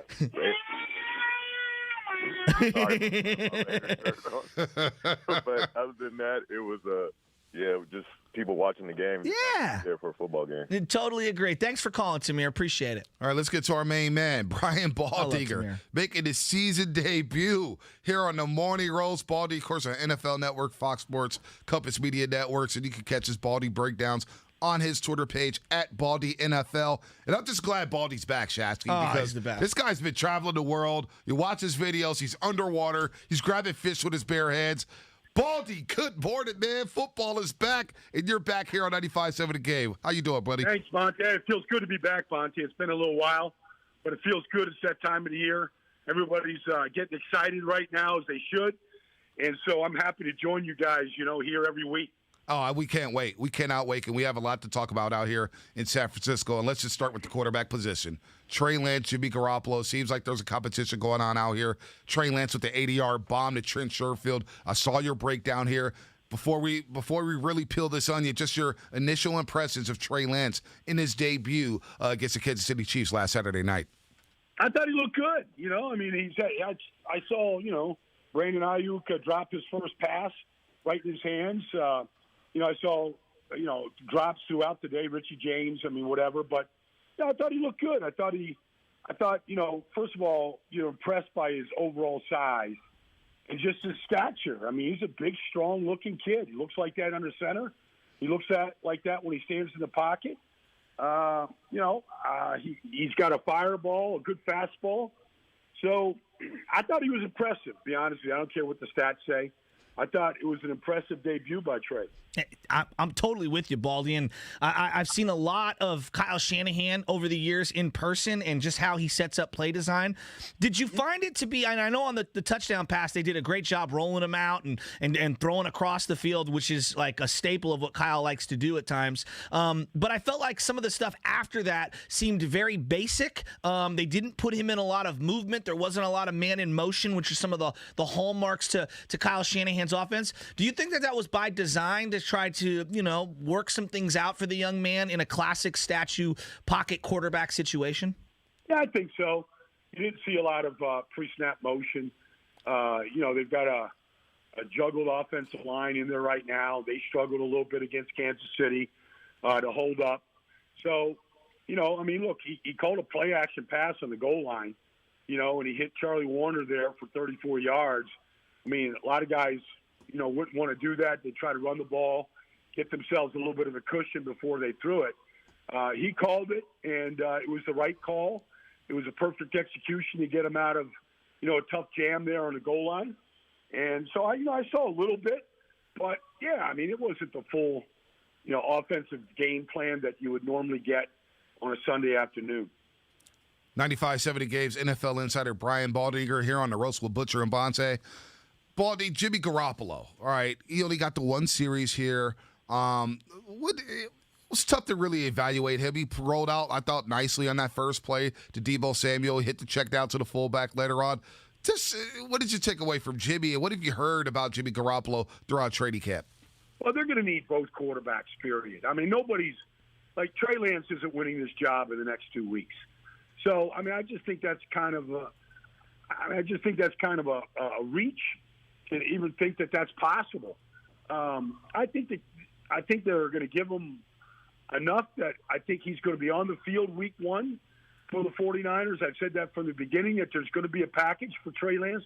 He's too big. He's too good of a runner for a team that likes to run the football. I think that there'll be packages for Trey Lance, but I think Jimmy Garoppolo, you're not going to over-evaluate anybody on one series of plays. I mean, even Patrick Mahomes on the other side, you're not going to over-evaluate anybody. It's foolish to kind of do it. I mean, there's too many things at work here, too many things that they've got to work on in order to get where they want to get to. And it's a long season. So I think you got to develop both guys to a degree.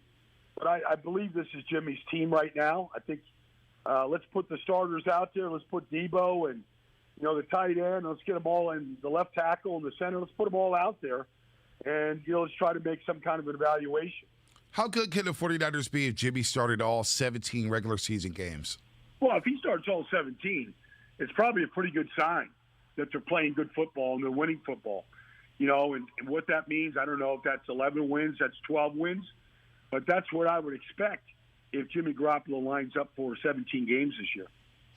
What does Trey Lance need to work on, Baldy? Obviously, I saw one of your videos that you put out on Twitter, and I was referencing some of the Jimmy Garoppolo. Just he has a propensity to fumble and throw the ball away. Both guys need to work on ball security, but what do you think Trey specifically needs to work on? Well, I think just everything. I'm just seeing another opponent, seeing the Chargers. I think the Chargers this week, just getting ready for another opponent. They do things differently. Just being able to handle as much mentally as he possibly can. Looked like he went the wrong way on a play action one time. So just play assignments, and then just like everybody is going to benefit the more that they play, the more that they practice. Seeing another team this week like the Chargers is only going to help them.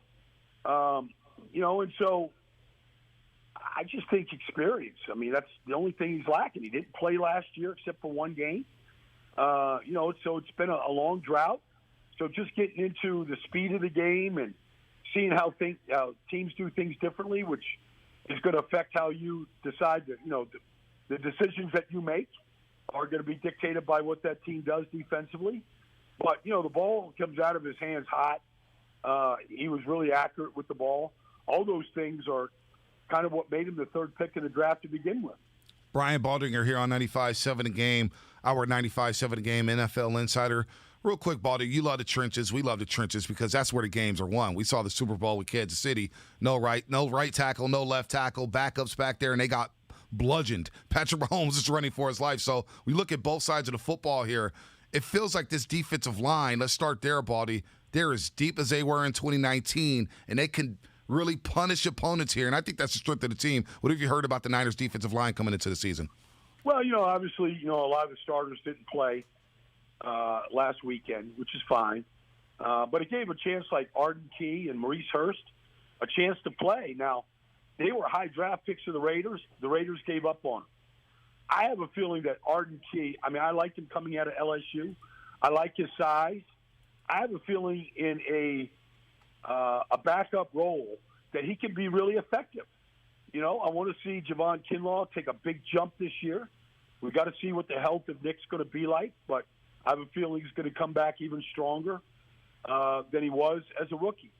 So I'm optimistic, really. I mean, Fred Warner, I think, might still be the highest paid linebacker football. Darius Leonard might have just taken him over. But, I like the team. I like the defense. I like the depth that they have. Kevin Givens, I've always liked. He started the other night. All he does is play with great effort. When they were winning going to a championship game, they were as deep and talented as any defensive line in football. and that's kind of what won for them. I want to see if they can, if they can play at that level this year. And like I said, I think Arden Key and Reese Hurst can really help them out from a depth standpoint. Yeah, I'm with you. And, Baldy, I got a Trent Williams question, but real quick, if you were to have a walk-up music, some song, an intro that we were going to create for you, what would it be in your head? Like, what's the Baldy track that you're coming out to crack skulls? Well, I mean, the theme to Jaws is, I mean, that would put the fear in me if I'm the opposition right now and you just start playing that Jaws theme. Like, it's hunting season. Okay. Time getting after the quarterback. I don't know if you can go wrong with that. I love that. Oh, my God, I love you. And one of the guys that keeps people from getting hunted is Trent Williams. And this guy's an absolute monster. Signed a big deal in the offseason. And he hurt his knee yesterday at practice. It sounds like he's going to be okay. But if he was out, what would that mean to the offensive line for the 49ers? It's a big hole. It's a big hole. Like, we saw, a couple different players, play that position the other night. Sean Coleman, who was drafted by Cleveland. He's a great story, cancer survivor. We saw Jalen Moore out there from Western Michigan. But let's face it. I mean, Trent Williams has been an elite player for over a decade. There's going to be a big drop-off if he's not out there for any reason. Alex Mack. What did you see from Alex Mack last year in Atlanta? What are the Niners getting with the center? Because I think this was a very underrated signing by the 49ers. Alex Mack has been a Pro Bowler. He's been an All-Pro. What did you see from him last season? I did not notice a drop-off from Alex Mack last year. I know he's up there in years right now, but he's very smart.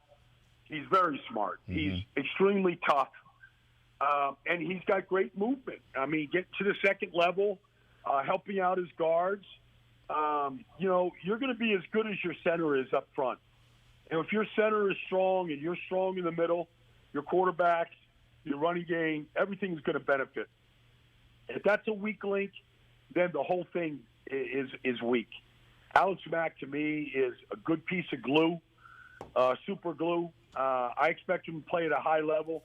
I know he does too. I know he likes the offense a great deal, respects Kyle Shanahan. I'm sure that he's excited and thrilled to be in San Francisco. He went to school in the Bay Area, lives in Southern California. I'm sure he's excited to be back home. Brian Baldinger here on the Morning Roast with Shasky and Bonte. And Baldy, so good to hear your voice.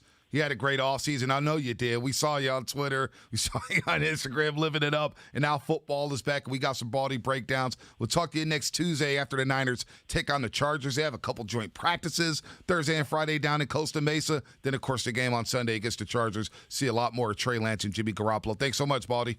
You got it, Bonte. Talk to you guys next week. Yes, sir. The Shark, just hunting. Where's that Jaws music at? Just hunting. It's Shark Week. It's time to hunt. Just Remember hunting. that breakdown? I mean, his breakdowns are amazing. They absolutely They're are. amazing. The commentary's just gold. What was your big takeaway? Because he said something and your eyes lit up. Big takeaway was if Jimmy Garoppolo starts every regular season game, that is good news for the 49ers. It's good news for the Niners. That means they're playing winning football and they're going to the playoffs. What was the other thing? Because there was something about Trey Lance not being able to take the job in time. He said it. Trey Lance will not be able to take the job in 2 weeks. He's got 2 weeks left to take the job, and he will not. And we'll play that clip. We got Langford and company working on it. He will not be able to take the job before the preseason is over. And why does that fascinate you? Well, we thought the competition was a lot closer. This is a guy who played in the NFL, and he just think there's a lot more to work on with Trey Lance. Some of the mistakes that he made Saturday night. Now, he said he played good. Forget the box score. Now, PFF is coming out with their little grades and stuff. And, he only threw 39% catchable balls, and he threw 46. I don't care about Pro Football Focus and the numbers here. We know what we watched. Forget the box score. He does need some work. He is raw. There's no doubt about it. But, boy, the plays he made. If you controlled him and had him throw 20 to 25 times a game with a strong running game and a strong defense, you can win games with Trey Lance as a rookie. But Baldy said it. It's more and more likely that Jimmy G starts week number 1. Yeah, I think that's fair. I mean, look, we're taking, at least I was taking a point of view that seemed aggressive, and I understand people being reluctant to embrace that. And, there's different checkpoints. Like, it's a video game, B. Like, there's certain checkpoints that you got to hit before you can get to the next level, in the game, if you will. Right now, he's a level 2 starter. And going out there, week 1 in the preseason, he hit that checkpoint. Did he do well? I think he did. Was he perfect? No, far from it. There's a lot of things he needs to clean up. And now this week, I think, is another checkpoint. Have a good week of practices. Let's see what these joint practices look like for Jimmy Garoppolo and for Trey Lance. I think we keep looking at it strictly from a Trey Lance perspective. Right. Well, let's look at it from Jimmy, too. Okay. Jimmy's still here. So is there something that Jimmy could do in the next week or so? To lose the job? Well, not necessarily lose the job, but maybe I wouldn't phrase it lose the job. Leave an opening for Trey Lance to take it is the way I would put it down. Let's go back out to the lines here. 888-957-9570.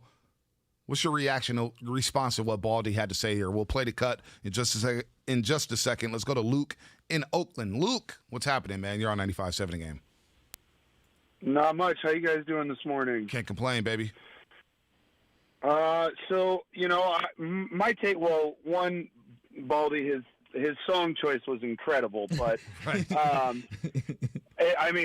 it caught me off guard with just how good that was. But I just keep hearing so many people, Niners fans, being like, Trey has to start. Like, he's only going to learn if he's starting. And for me, that just doesn't work. And there's so many other ways you can learn the game and become confident in your skill set and what you do and stuff like that, that having to throw him in the mix, I think, could drastically affect his confidence a lot more if he doesn't perform, given the pressure that the 49ers fans put on quarterbacks for expectations. I think that's a fair point of view. I would argue that might have been true the last 40 years, but the last 5 years, there's lots and lots of evidence. If you're the dude, you're going to continue to develop, and criticism be damned. Like, I look at the evolution of Josh Allen, and that's what every team's looking for right now. I look at the evolution of Lamar Jackson. I look at the evolution of Justin Herbert and guys like that. They're building on their raw skills, and teams are obviously around them or trying to highlight what they do really well early on. I think that the roster around those guys isn't even close to as good as what it's been for the 49ers. At least that's what I'm hoping for this year. So I think you don't have to rely on that individual as much. I mean, look at Baker Mayfield this year. Baker Mayfield is not a proven quarterback by any stretch. Had a really good rookie year. Took some steps back. Solid last year. Is he leading the Cleveland Browns this year, or is he along for the ride? I don't like that. Butch. Why? When we say, oh, man, there's a quarterback around for the long. Look, he's a leader. But look, he's got a strong running game, right? Chubb and Kareem Hunt. Great running game. Great offensive line. He's got really good weapons on the outside. Absolutely. Just manage a game. That's okay. That's okay. Brady was a game manager early on. I'm not saying that's a knock. What I'm saying is that just because what I'm getting at basically is that just because you're the starting quarterback doesn't mean that you're automatically going to unlock everything and you're going to be great from day one. There's different levels to this, right? There's different levels to this. Who knows what Trey ends up being and developing into? I just think he has a really good chance of succeeding. I think Jimmy has a really good chance of succeeding. But I've always been you learn by playing. You don't learn by sitting. That's the way I always view my life, and that's the way I view sports. I do believe it is different in the NBA as opposed to the NFL. Why? In the NBA, it's 5 players on the floor, right? You have 5 players on the court. You got to play to get that rust off. In the NBA, youngsters need to play because you're watching, you're trying to learn, but you got to get reps and reps and reps.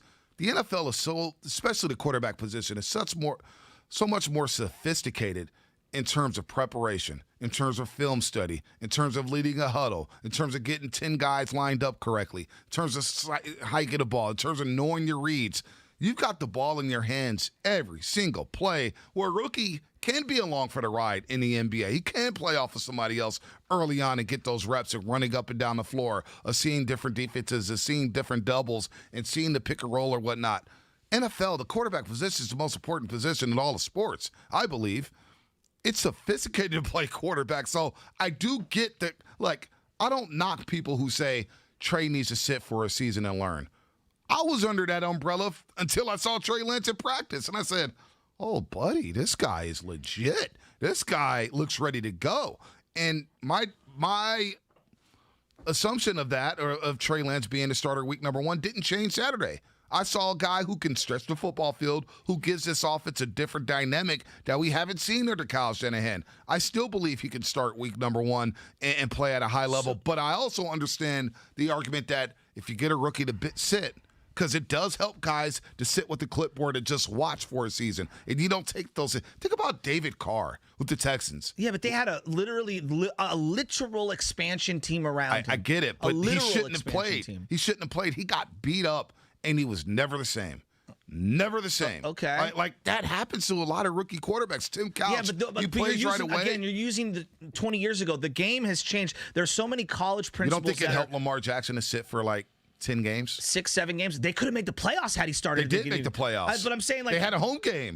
They would have been better, and they lost to the Chargers. They would have been better without Flacco. Like, everybody agrees. Flacco was a depreciating asset. He stinks. Get him out of here. Like, I just think the game has changed. The era of sitting, and I'm not saying every situation is exactly the same. The era of John Kitna playing in front of Carson Palmer is absurd. If you use the 2021 prism, John Kitna is going to hold back the Heisman winner from playing for a whole year. But it helped Carson Palmer 20 years ago back. when Carson Palmer didn't have quarterback coaches literally with him for 6 months of the offseason, working out with his guys. But it helped Carson. The game has changed dramatically. You throw Carson Palmer in there 20 years ago for John Kitna. He's getting killed behind that Cincinnati line. We just saw the same thing happen to Joe Burrow last year. Burrow looked really good. And then what happened? Good. And now he's struggling in training camp coming back from that injury. Look, I'm very eager to see how Joe Burrow. Injuries can happen to anybody. It can. Injuries happen to Jimmy Garoppolo behind this offensive line. All I'm saying is I understand the argument.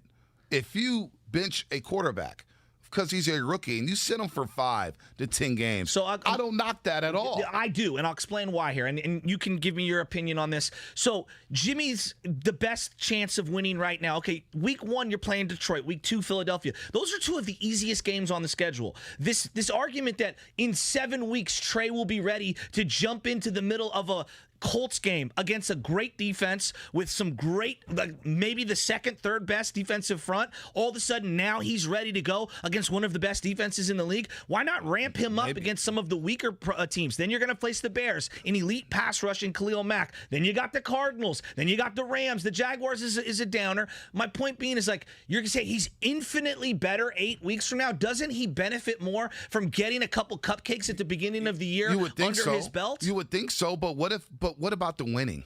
What if Baldy just said, I think they can win both of those games. You think they could go, like, with Jimmy Garoppolo, don't you feel like, because I do feel like this, and it's crazy, I want Trey Lance to start, but I also feel like Jimmy Garoppolo gives you the better chance to win a Super Bowl. Doesn't he? Well, I mean, I don't know how you can quantify that. How? They just went to the Super Bowl 2 years ago when Jimmy Garoppolo went 13-3. He's played 40% of the games. That's the only knock on him. He's been hurt. No, and he turns the ball over. So if he's healthy, you win football games. Is that?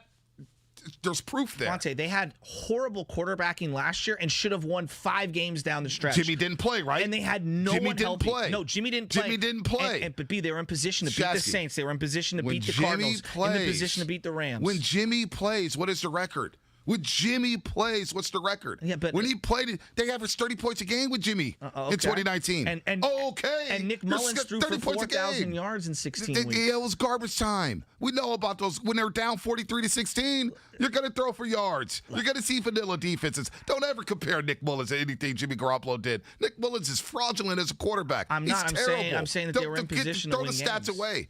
Jimmy Garoppolo played winning football, and you're 7 minutes away from winning the Super Bowl with Jimmy Garoppolo. That I can't unsee that. I can't unsee that with Jimmy Garoppolo. So if he does play all 17, here's what Baldy had to say about it. Here's what he said about Trey Lance.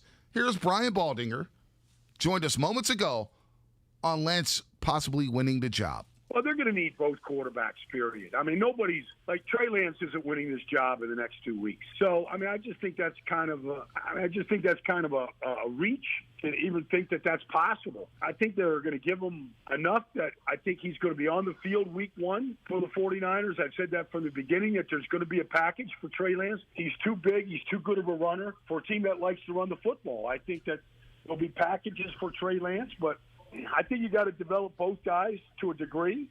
But I believe this is Jimmy's team right now. I think put the starters out there. Let's put Debo and, the tight end. Let's get them all in, the left tackle and the center. Let's put them all out there. And, let's try to make some kind of an evaluation. I just don't agree with the assessment that Jimmy Garoppolo exponentially makes this team more impactful on winning a Super Bowl right now. I think it's very, very close, and I think by year's end, it'll be definitive that Trey Lance gets them closer to whatever NFC Championship game, Super Bowl, whatever you think that the ceiling is for this particular roster. I think that the kid is the one who's going to unlock it. Like, if you want the best out of Debo Samuel and Brandon Ayuk, you need to throw the ball down the field. If you want the best out of this running game, you need to incorporate that read option. If you want to get the best out of George Kittle this year, you need to throw the rock down the field. I hear you. And I don't think Jimmy does that. And look, you could keep pointing to 2019, that body of work is undeniable. He was really good in 2019. They win games with number 10. Well, I can't unsee some of the games I saw last year from him. They win games with number 10. And before he got hurt in Seattle, they had 1-2 straight. Beat the Rams up, beat the Patriots up. And you go to Seattle and you lay an egg. But it wasn't all on Jimmy. It definitely wasn't all on Jimmy. That's the problem here. What you're saying, though, Trey Lance gives, can throw the ball deep, and I'm with you.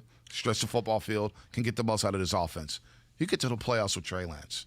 You believe that Trey Lance could do the unthinkable in the playoffs, which is be a rookie quarterback and lead his team to a Super Bowl? I mean, that's basically what Jimmy did in 2019. He was essentially a rookie quarterback who took this team. He wasn't a rookie. He had starting reps. Okay. We can't say that. He played 5 games in 2017. He started in 2018, games. but he was in the NFL for a long time. He's a second-round pick. Look, again, playing behind Brady. He wasn't a rookie in 2019. He just hadn't played a full season yet because of injuries and because of backing up Brady. We can dilute it however you want. It was his first full season. I'm asking you a question, though.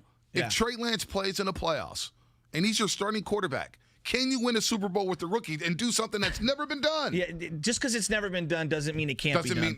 It doesn't mean that at all. I watched Kaepernick in basically his first full season take this team to a Super Bowl. I watched Jimmy Garoppolo in his first full season take a team to the Super Bowl. Okay, maybe they weren't quote-unquote rookies, but again, it's happened before. Big Ben Roethlisberger got him on the edge of it. Dak Prescott winning the division for the NFC East in 2016. I'm talking about winning the Super Bowl. I don't think this team can win a Super Bowl right now, B. Why? Because they have a Super Bowl the most roster. Important position. They have a Super Bowl roster. Yeah, but it's so hard to win a Super Bowl. Just be in the mix. You got to be in the mix before you can be a Super Bowl team. All right, we'll continue with the talk. 888-957-9570. 888-957-9570. Respond to what Baldy had to say here. He doesn't believe Trey Lance could win a job in the next 2 weeks.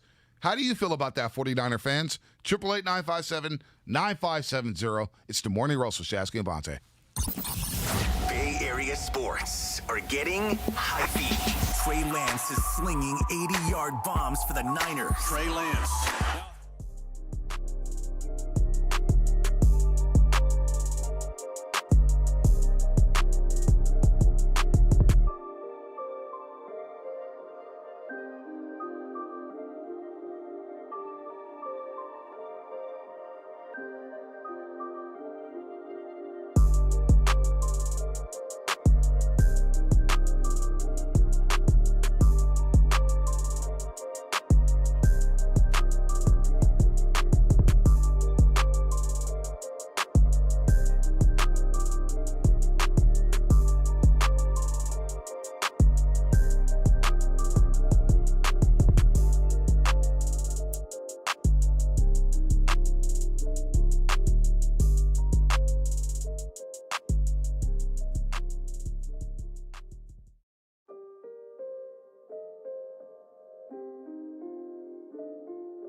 Look, take a look at this. Do those numbers look right? Indeed can help them hire great people fast. I need Indeed. Indeed you do. Screen for quality candidates with the skills your role needs with Indeed assessments. Visit Indeed.com/credit and get $75 towards your first sponsored job. Terms and conditions apply. The moment you fire up a Gator UTV, the engine has your full attention. The completed job is on the horizon, and the trail meets its match. Just like that, you made short work of a long to-do list. Run with us on a John Deere Gator UTV. With effortless four-wheel drive at the flip of a switch and our smoothest shifting transmission yet. Nothing runs like a Deere. Search John Deere Gator for more. What's up, players? Ryan Covey here from The Final Word, and you're listening to 95.7 The Game, KGMZ FM and HD1 San Francisco, an Odyssey station. It's time to wake up with a nice cup of morning roast. Featuring Bonte Hill and Joe Shesky. Presented by Timeless Coffee. This is the Morning Roast on 95.7 The Game. Lance, jugada de play action. Tiene todo el tiempo del mundo. Lanza un pase por el centro y está encontrando a Trey Sherfield. Y Trey Sherfield tiene bastante espacio. Adiós a todo mundo. Touchdown 49ers. Bombazo de Trey Lance a Trent Sherfield y los 49ers. Welcome to hour number 3, the 8 o'clock hour of the Morning Roast. That's Jesus Zarate and Carlos Martinez on the 49ers. So good. Spanish broadcast. Trey Lance's first touchdown pass, although it was preseason. The Trent Sherfield goes 80 yards, and it's got this area buzzing. Trey or Jimmy, who should start week number 1? We'll get the Brian Baldinger sound in just a second. But Shasky, I felt like Adrian Peterson when I saw Trey Lance throw that football. When I seen him throw that ball, I was like, oh my God. Just watching that game, I was like, Alex, you in trouble, man. You know, Alex, my boy, you know, but that kid right there, he has to be on the field and he has to play. Like, he has to play. Does Trey need to play right now, or is it Jimmy? Who do you start week number 1? Who gives you the better chance to win? Well, look, I think that you're coming with a lot of data this morning regarding Jimmy Garoppolo, and I understand it, and I appreciate it. You're making the argument that when Jimmy Garoppolo plays, the team wins. And my argument to you would be, yeah, he's the only competent player that they've had at quarterback. And yes, when he's in there playing competent football, they do win. I think Trey, even at his rudimentary stage of where he's at, very unrefined, very raw, I still think he can give you a lot of the same elements, and you can win a lot of football games with him as well. Just because Jimmy's the only one who's won, that is more of an indictment on Beathard and on Mullins than it is like some feather in the cap for Jimmy. That's just the way I view it, and you can disagree. Yeah, I do disagree because it dismisses Jimmy playing high-level football. He played high-level football in 2019. High-level football. And we dismiss it because the defense was really good. Their running game was really good. But at one point of that season, their running game sputtered. And Jimmy had to throw that pill. He had to throw that ball around. And he had a couple 400-yard games, a couple 300-yard games. And he played. He's the best. I've seen him play better than Kaepernick and Smith ever did in Seattle week 17 with the division and the conference on the line for home field advantage. Look, I think Trey Lance is the better quarterback. More talented, has much more potential than Jimmy Garoppolo. I'm not knocking off of that. I'm not knocking that at all. But Jimmy may give you the best chance to win, especially early on, because you bring up turnovers that Jimmy had. Yes, he does throw the oh-no throw. That's Jimmy oh-no throw. Where do you think that came from? But Trey Lance had a couple oh-no throws, too, on Saturday night. And I can't unsee that after watching the film over. Let's go to Jonathan real quick. But the difference is you get the pop plays. And that's where the big separator is for me. You get the pop plays, but you also got Kittle and the company in the lineup who can maybe take a 5-yard catch from Jimmy Garoppolo and go to the house. I mean, wouldn't it be nicer to throw it 45 yards? I mean, it's all sexy. I love the bomb. But it's about winning, right? I mean, the kid can hit the It's about winning. Let's go to Jonathan in Frisco. Jonathan, what's happening, man? You're on the Morning Roast. Hey, good morning, guys. Good morning. I completely agree with Baldinger. You need to start Jimmy. You need to, we need Lance to see everything. Throwing is just maybe a second part of being quarterback. The first part of being quarterback is protection. Because you know what Steve Young said? the hardest hit in the NFL is the one that you don't see coming, and that's the last thing you need to happen to a young guy like Trey Lance. Because, those young guys, they're impatient guys. You know what they want to do? They want to hit the home run all the time. And you don't want him taking that hit that hurts him, that pain, that he, all of a sudden he's got butterflies in his stomach. That happened to Alex Smith. It happened to Derek Carr. All of a sudden you got a skittish quarterback, and they become Captain Checkdown. I hear you, Jonathan. Thanks for the phone call. Let's go to Delvin Vallejo. Delvin Vallejo, what's happening? You're on the roast. What's happening, man? I had to call in again and weigh in. I hear you. I hear both of y'all. Y'all both right, actually. You both are making a good point. I think right now what it's all about is Jimmy G. He knows the playbook right now. He's more familiar with the team right now. So, of course, early on, he's going to give you the better chance to win. But on the flip side, when it gets down the line, once that boy Trey gets familiar with the team, once he learns the playbook, Kyle's gonna throw him in there because he's just got too many intangibles. He brings more to the table than Jimmy. So it's an interesting point because I keep hearing it from everybody, and let's dissect that for 1 second. You start the year with Jimmy Garoppolo, and then at some point you hand it over to Trey Lance. My question is, I think it would actually be harder to do that mid-season because I'm looking here like there's no soft landing spot for a 4-game stretch for the kid to hit the ground running. There's an isolated game here and there. This schedule is hard. The NFL is hard, okay? And I'm looking at the softest part of the schedule. It's the first 2 weeks. Now, you want to make the argument that, both Detroit and Philly will be fired up because it's early in the year. Look, you're right. Home openers. You're 100% right. I won't dismiss that. But I'm just saying I would ramp. If you're going to go to Trey at some point in the season, it might not be the worst thing to start week 1 because the way I'm looking at this, okay, you're going to do it, week 4, week 5, which people are saying, against Seattle and Arizona, divisional opponents? I want this kid playing those guys? All right, well, let's wait till after the bye. Indianapolis, when they're going to be fully healthy and ready to go, and again, one of the best defensive fronts that they've got, followed up by Chicago. All right, you want to wait till, let's say, week 10. You got the Rams. Okay, week 11, the Jacksonville, but then you followed up with Minnesota. Who knows where they'll be at? Week 13, you're going to Seattle. Right. So this kid will only have a couple of starts under his belt, and he's got to go to a house of horrors for this organization. I think it's easy to say play him in the middle of the year. I think it's really hard to find a landing spot of 2 or 3 games in a row where it's just a boom, take Jimmy out, put Trey in. And that's where I'm saying it might be best to just start week 1 with Trey Lance, if that's what you're thinking. I actually disagree with that, especially the Colts. Think about it. A bye week and then the Colts on Sunday Night Football. Sure, it's in front of the nation. It's national TV. It's prime time. It gets a very good football team, but you have 2 weeks to prep them. You get the bye week to prep them, then you get the week of the game to prep them.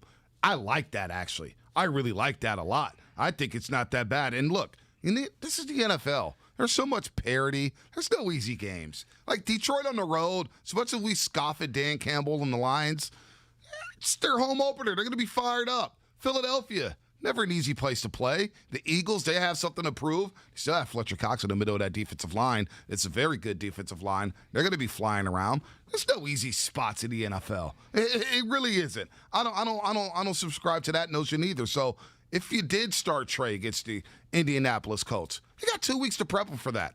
I'll take that all day long against the Indianapolis Colts. Yeah, I would. I'm out. I mean, you're going to play him in the middle of the season? Fine, I don't care. If Jimmy struggles in the middle of the season, then you know what? It's time to go with Trey. You're a pro, and you can go in there and go play. I just think it's easier said than done. You can ruin him early on if he struggles in those first 2 weeks. You can ruin him no matter what. You can ruin him in the first 2 seasons. Think about that. If Trey starts the first 2 weeks of the season, he starts the first 2 weeks of the season. Okay. He goes out there and throws 2 touchdown passes and 5 interceptions. Okay. Is it going to be easy to go back to Jimmy?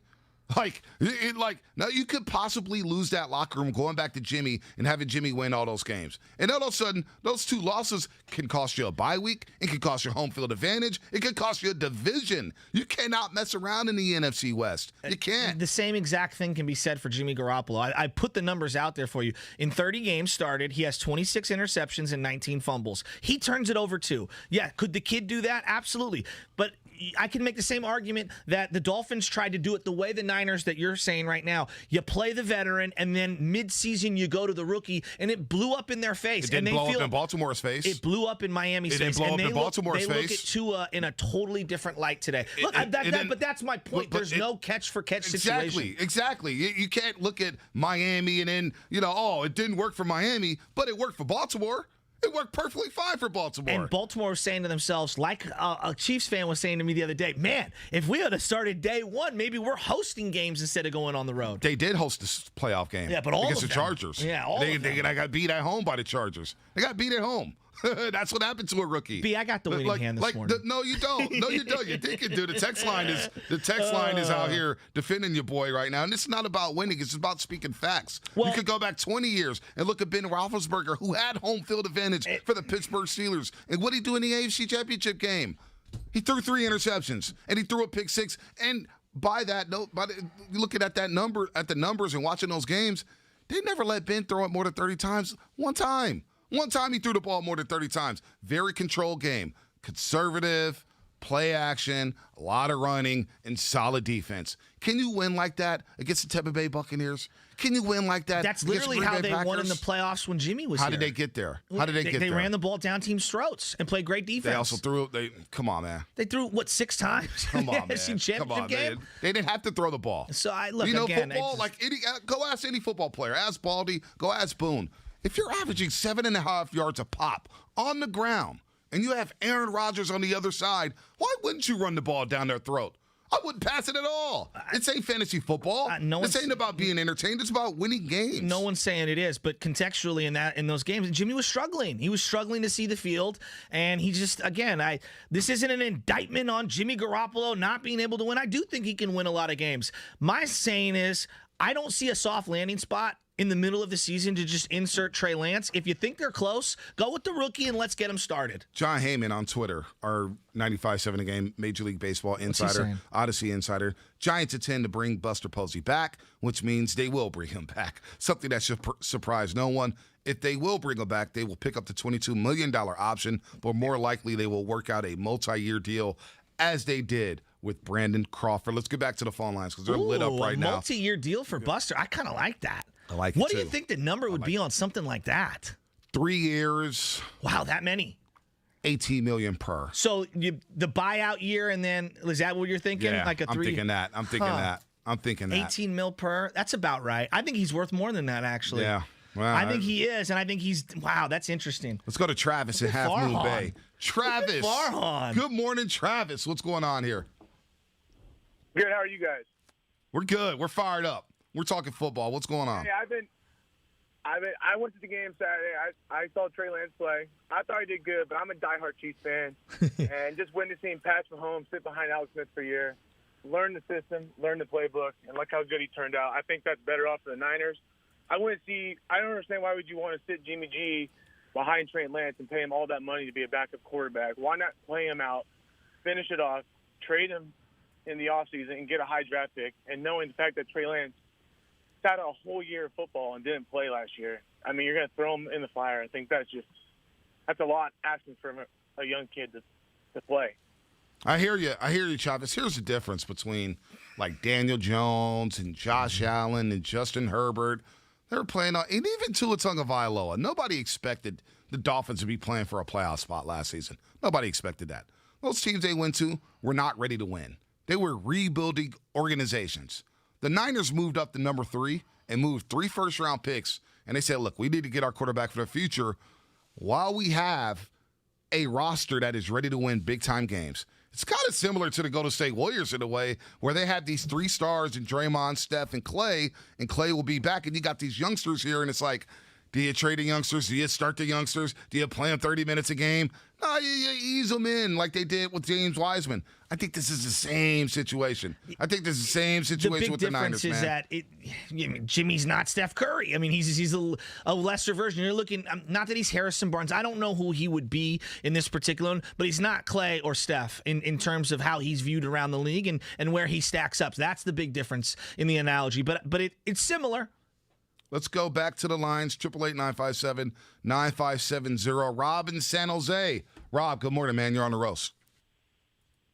Hey, what's up, fellas? Yeah, hey, I agree with a lot of what the last caller said. You got to start Jimmy. You got to let him develop. We got Kittle under contract. You locked up Warner. You locked up Trent Williams. You got rookie contracts in Debo and Ayuk. Why are we in such a rush to just put Trey in there and not let Jimmy run Kyle's offense? He has a better grasp and understanding of it. You know he's got something to prove. He's going to be hungry to get out there and ball. So let him do it. Let the kid come along at his own pace.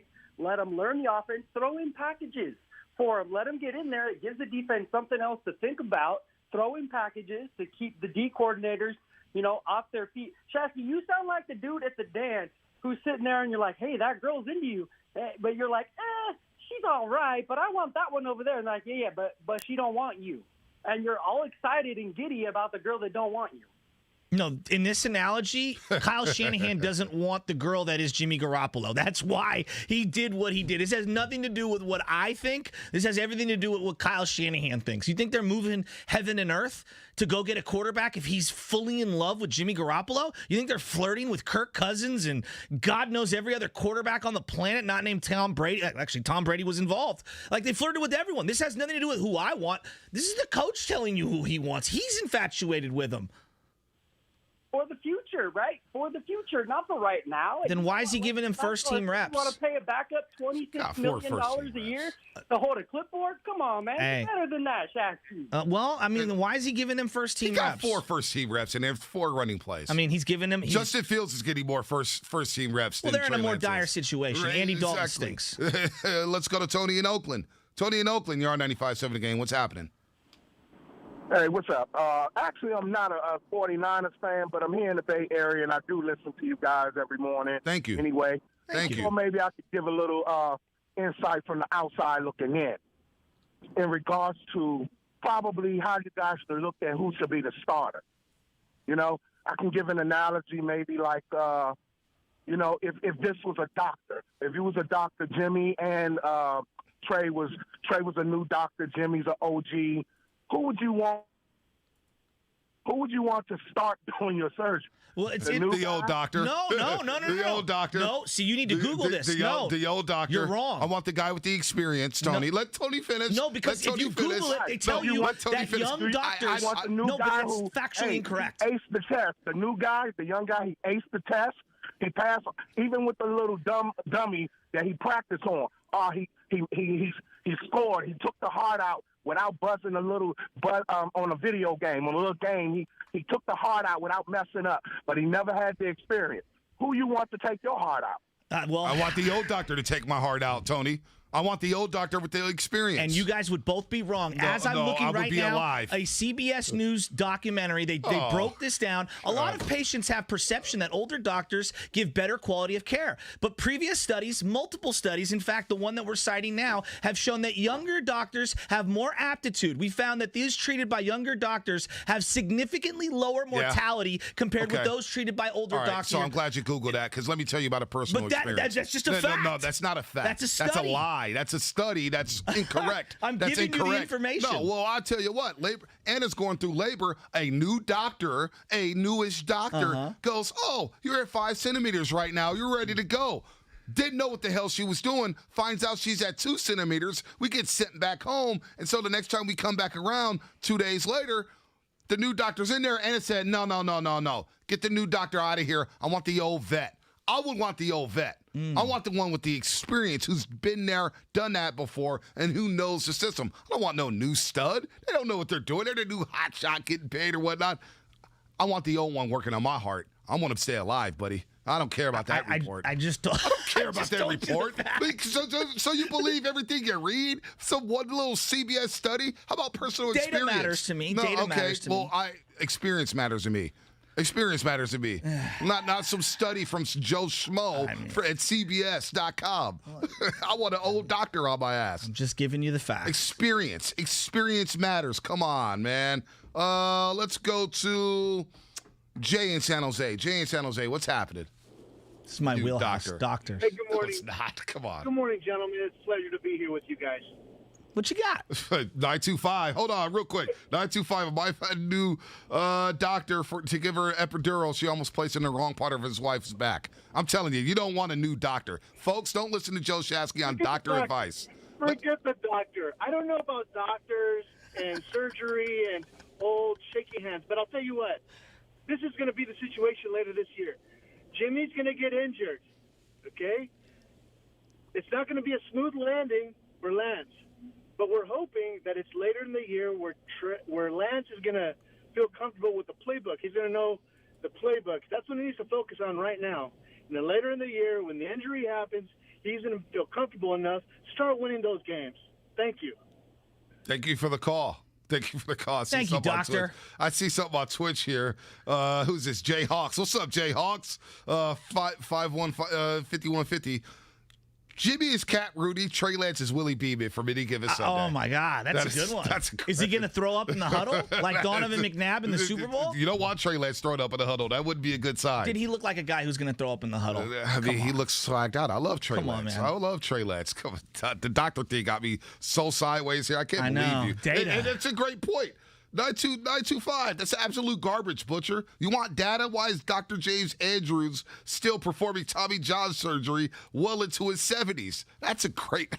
Man, that may be the because he's cornered the market on elbow surgeries. Oh, man, all the data and all the scientific facts and data. You believe everything you read? Come on, man. That garbage article. Let's go to Raymond in Richmond. Raymond in Richmond. What's happening? You're on a roast. I want a new doctor to work on my ACL. Come on, man. You'll be crippled for life. What's up, Raymond? Hey, guys. How's it going? Good morning. Good morning, man. We're a little hot right now. We're rolling hot right now. I'm good. I want to chime in on something about what Kyle Shanahan said before the draft, before we took Trey Lance, is that I haven't really heard anybody say. Kyle said that if they were going to draft somebody that they felt like was ready to play this year, I like Jimmy. I feel like the guy's a winner. I was at the game on Saturday. I like what I saw from Trey. I felt like we need to see him behind the starting O-line, and then we can go from there, and he needs to let's get it. I believe in him. That's all I really have to say. So you believe in Trey? Is that what he's saying? He believes in Trey Lance. And I believe in Trey Lance, too. But he's taken 4 reps by the first team offensive line. 4 reps, and they're all 4 ready plays. Let me see this guy a little bit more, because I'm listening to NFL guys like Baldy. I take what Baldy says. I hold him in high regard. The man knows his football. For sure. He knows his football. Of course. That's why Can Trey win the job in 2 weeks? This is what Baldy had to say about that. Can Trey Lance win the starting job in the next 2 weeks? Well, they're going to need both quarterbacks, period. I mean, nobody's – like, Trey Lance isn't winning this job in the next 2 weeks. So, I mean, I just think that's kind of a reach to even think that that's possible. I think they're going to give him enough that I think he's going to be on the field week 1 for the 49ers. I've said that from the beginning, that there's going to be a package for Trey Lance. He's too big. He's too good of a runner for a team that likes to run the football. I think that there'll be packages for Trey Lance, but I think you got to develop both guys to a degree. But I believe this is Jimmy's team right now. I think put the starters out there. Let's put Debo and the tight end. Let's get them all in the left tackle and the center. Let's put them all out there, and let's try to make some kind of an evaluation. So you don't think this is a dangerous game at all in terms of playing Trey Lance while Jimmy Garoppolo would be the starter? Like this concept of we're going to pick and choose our spots with him. You don't think that's a slippery slope? No. Not at all. I don't like it.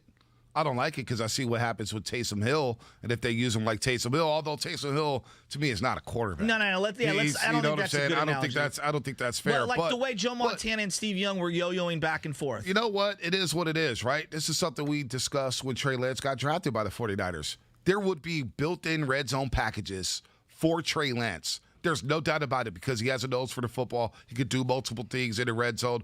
I have no problem with that whatsoever. Whatever it takes for the team to win. And Jimmy's a nice enough guy to let it happen. Personally, I want Jimmy to have some FU in him. He needs to be a jerk. I need all the reps, coach. I need to play. This is my competition. This is my career. I need to take all the reps in the red zone. But Jimmy's a nice guy, and Shanahan's going to do what he wants to do. I don't think it's a problem at all.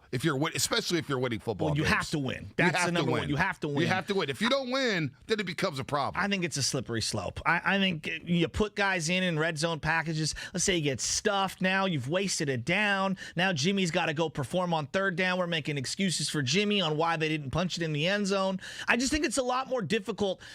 We're just throwing it out there. I'm not saying that's what you're doing. I'm saying we just throw this out there. We're going to have design packages, and they're always going to work. How many times were Saints fans frustrated? And I know that you brought up Taysom Hill. So how many times were they frustrated? Why would you take the ball out of your Hall of Fame quarterback's hands when you're in the goal line? And I'm not saying that exactly applies to what they're doing with the Niners, but I understand where you're coming. You're rolling. You get down to the 7-8 yard line, and Jimmy's just going to line up outright, and here comes Trey Lance in to save the day. I think it's a lot easier to say conceptually. I think it's a lot harder to practically apply it. Well, it's Shanahan talking about it.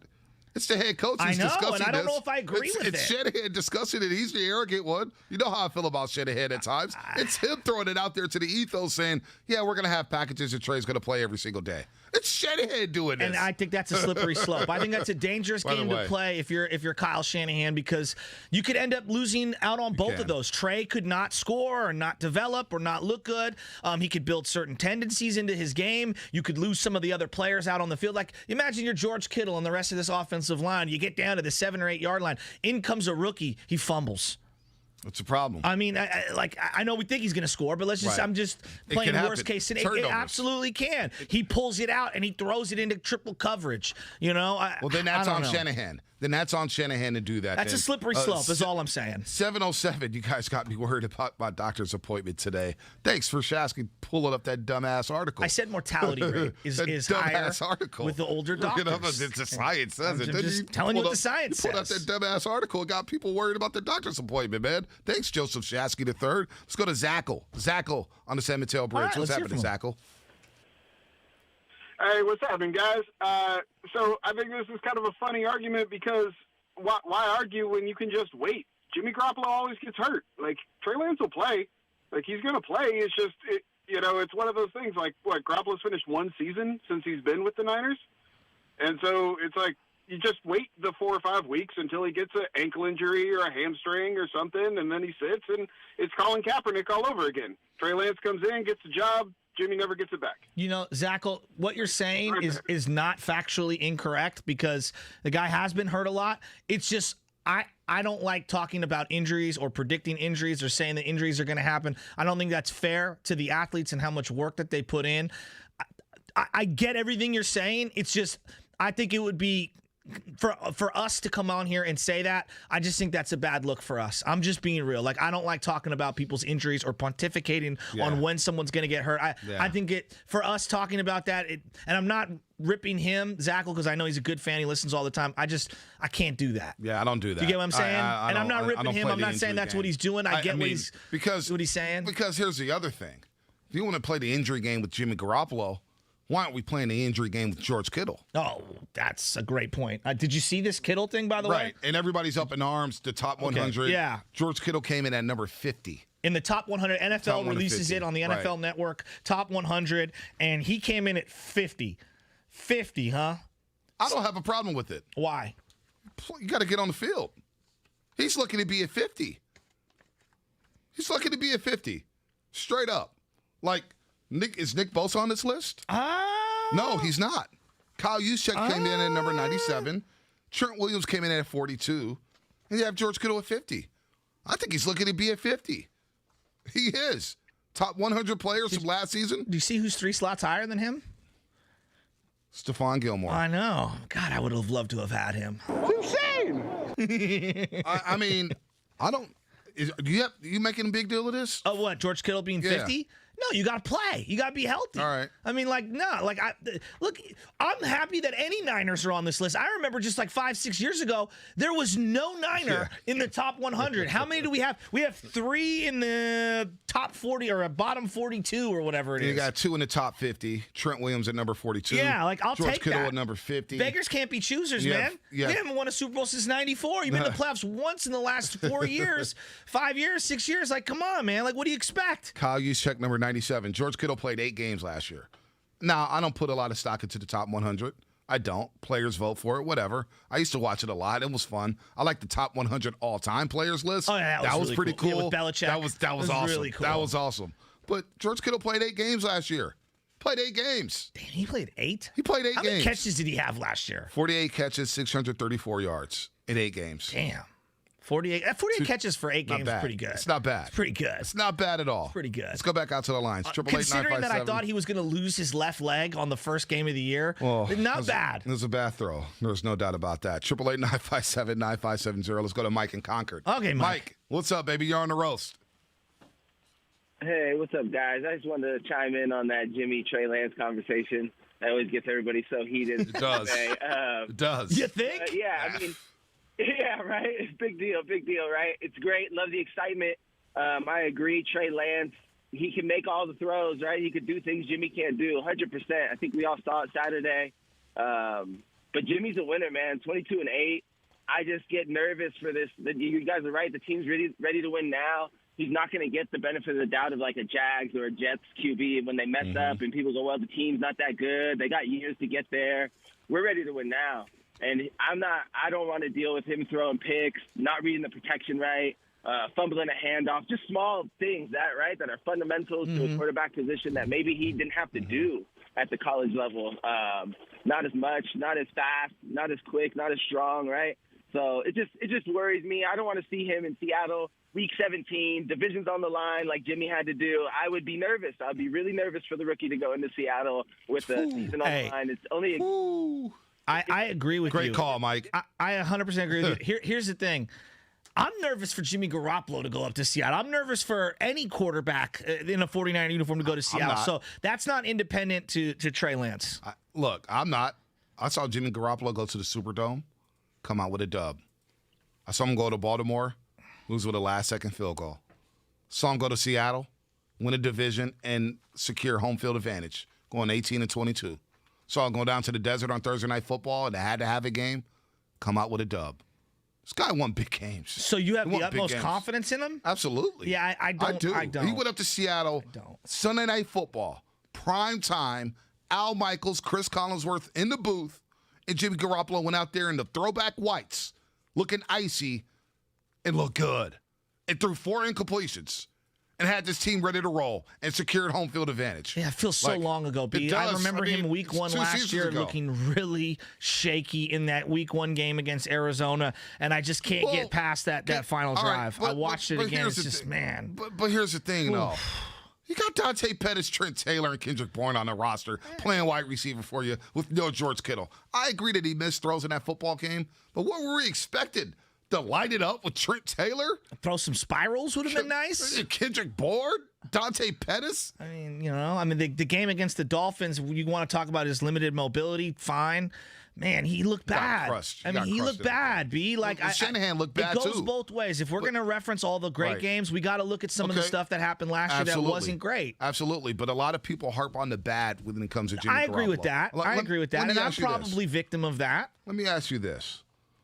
So there's a lot of things going on with the rookie quarterbacks. Justin Fields in Chicago. You have Mac Jones in New England. Oh, my God. They're already writing soliloquies about how amazing he is. I'm like, I wasn't that impressed. Zach Wilson in New York City. So when you look at all these situations, and Trey Lance in San Francisco, which quarterback is more likely to lose their job? Is it Jimmy Garoppolo? Is it Andy Dalton? Is it Cam Newton? Is C.J. Beathard going to start over Trevor Lawrence in Jacksonville? Who's more likely to lose their job? Let's just go with the 3. Yeah. Andy Dalton, Cam Newton, Jimmy Garoppolo. Who's more likely to lose their job first? Man, this is a tough one. I'm going to lean Cam Newton. Because I actually think Mac might play like day one. I really do. I might think that might happen. I don't know, man. New England fans don't feel Cam at all. There's a lot of people that worked at this station that I talk to all the time, and they are so out on Cam Newton as a passer. I don't know. I'm going to lean Cam Newton, but I think Jimmy's right there next to him. I think they're in a very similar spot. I'm going Andy Dalton. Andy Dalton for the Red Rifle. It's going to be Andy Dalton who loses his job first because there's a lot of pressure in Chicago. They haven't had a quarterback they loved in forever. You ask Bear fans, I mean, it's been dire since Jim McMahon, basically. Since Jim McMahon won that Super Bowl 85, it has been a who's who at quarterback in Chicago. Yeah, Grossman, Harbaugh, Kramer, Kyle you Orton. name it. Shane Matthews, you name it. Caleb Henney, Jay Cutler, you name it. Andy Dalton. Dude, Caleb Haney. Dude, he was in the NFC Championship Look at game. you Remember flexing. that? You know, I do that from time to time. Andy Dalton's going to he's already losing reps this week in practice. This has been a great show. Justin Fields is already taking first-team reps, so I'm going with Andy Dalton to lose his job first, and then I'll go Cam Newton. Even though I think Cam Newton may hold on to that job longer than what people think. From Jayhawks, you think Lance versus Fields in Week 8 then? Because the Niners play the Bears Week 8. You think right now, if you were to chalk it up, you think it's going to be Lance versus Fields Week 8? I want to say yes, but I actually think Jimmy's going to go back home to Chicago and start. So let me ask you a question here, because now I'm kind of thinking about this.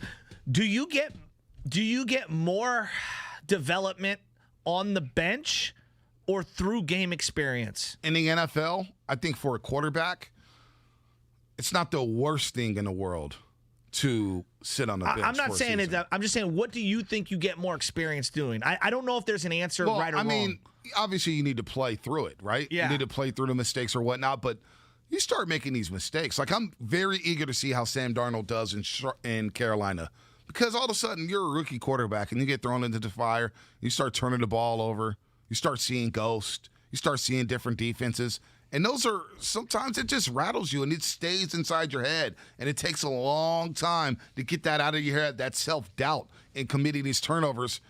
I think for a rookie quarterback, it's not the worst thing in the world to get that film room experience, watch the film on game day. But yes, you need to play. I trust me, I subscribe to the theory. It's a chicken and the egg scenario. Yeah, I don't think there's a right or wrong. That's why I'm just asking. Yeah, I would rather guys play right away to get that experience and learn, because I do think you learn by playing. But quarterback is so sophisticated, Chasky, that I don't think it's the worst thing in the world to sit for a couple weeks. Now, do I want, if Trey Lance starts week 1, I've said it over and over and over again, I would not be shocked, because I think he's the best pure quarterback in the room right now. Yeah. But it's the lack of experience that I think is holding a lot of people back. Which is totally fair. I would have so many more reservations playing Trey Lance if Kyle Shanahan wasn't the coach. If I didn't have him, if I had a defensive-minded coach, right. If I had, Jimmy Ray as my offensive coordinator, if I had Mike Johnson, Mike Holler, all the different guys, whoever was it Hostler? What was the guy's name? Was it Mike Hostler? Jim Hostler, who was the wide receiver coach. Thank you.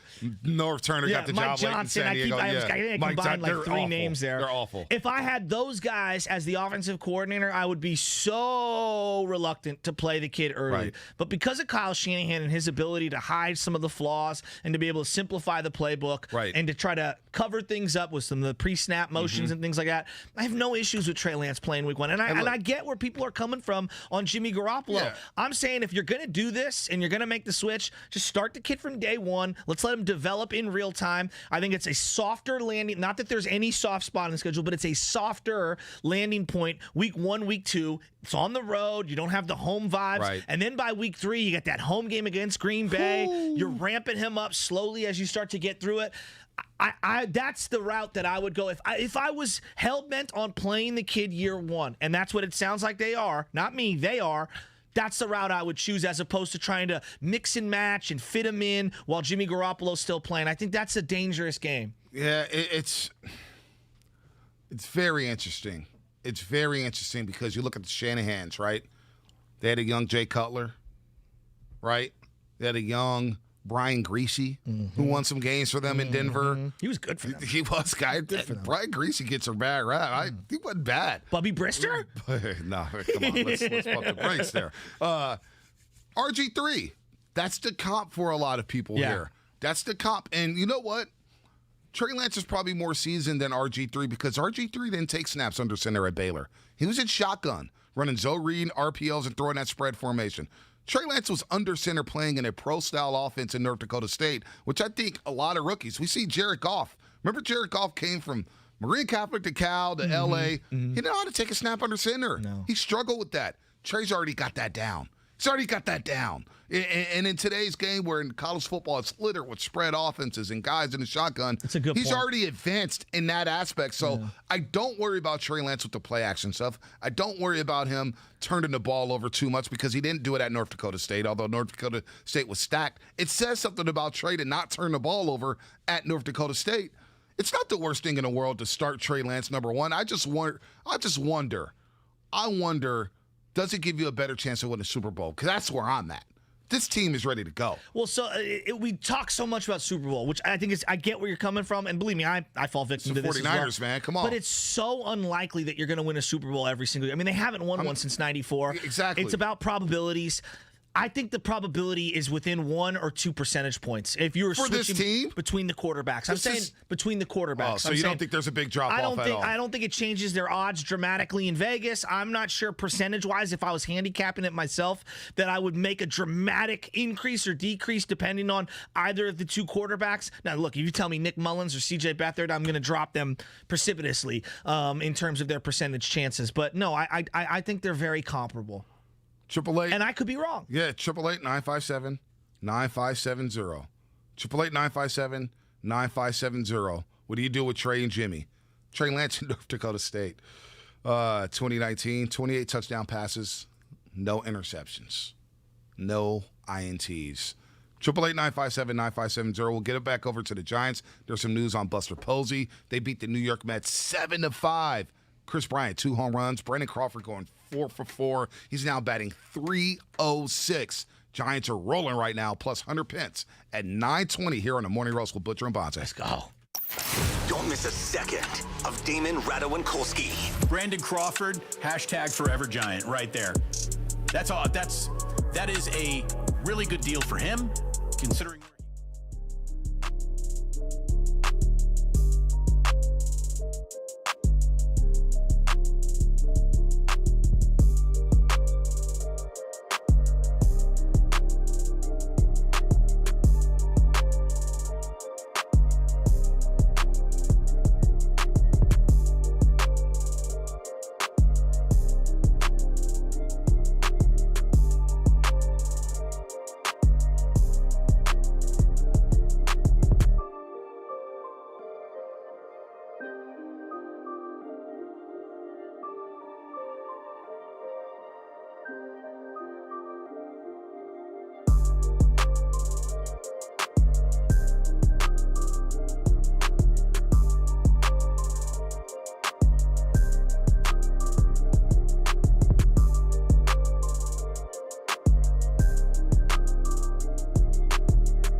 20 and 21st home run last night at Oracle Park. Giants win 7-5 over the New York Mets. And a lot of news coming from the Giants. Brandon Crawford, 2-year, $32 million contract extension. Buster Posey, according to John Heyman, will sign a multi-year extension at some point. They will surely pick up his $22 million option for the 2022 season. So Buster will be back. Brandon Crawford will be back. Yes. I wonder if the other Brandon will be back. But you know Chris Bryant is first on deck here because Giants made the trade, and they traded the prospects. What, the number 8 and 14th prospect? Don't even know their names anymore. Don't even care. Don't even care. Who? What? No for one what? knows. Who? For who? No one knows who they are. Nobody knew who they were when they traded for them. So whatever. Come on. They may have a semi-social swing. They may not. I don't know. No one knows who they are. But Chris Bryant, he's feeling himself with the know Giants. who he is. Yeah, we all know who he is. He's balling right now. Brandon Crawford goes 4 for 4. I want to play the sound for you, Shasky. Yeah. Because it does feel like it's a perfect fit, right? What, the Giants and Chris Bryant? Absolutely. This made my night last night, and it's made my morning. Play the sound. You know, they're just really good people. They put their head down. They go to work. They're not flashy. And I kind of see myself as that type of player too. And I think that's kind of what the Giants organization is all about. They want guys that are good people. They go to work, keep their head down. Like I said, we're not flashy. We go out there and do the job and win and move on to the next one. And that's a good feeling. Well, his agent is Scott Boras. And Scott Boras is he drives a hard bargain, right? I mean, he wants every penny. He wants every nickel. I mean, that's what he is. Like, right? He's a contract mercenary, and he has squeezed how many teams for gazillions of dollars. So Andrew Bagley of The Athletic asked Chris Bryant about that situation. Yeah. Scott Boras being his agent, what does that mean? Scott's not going to let you sign something before you hit the open market, though, is he? I run the show. I run the show. Oh.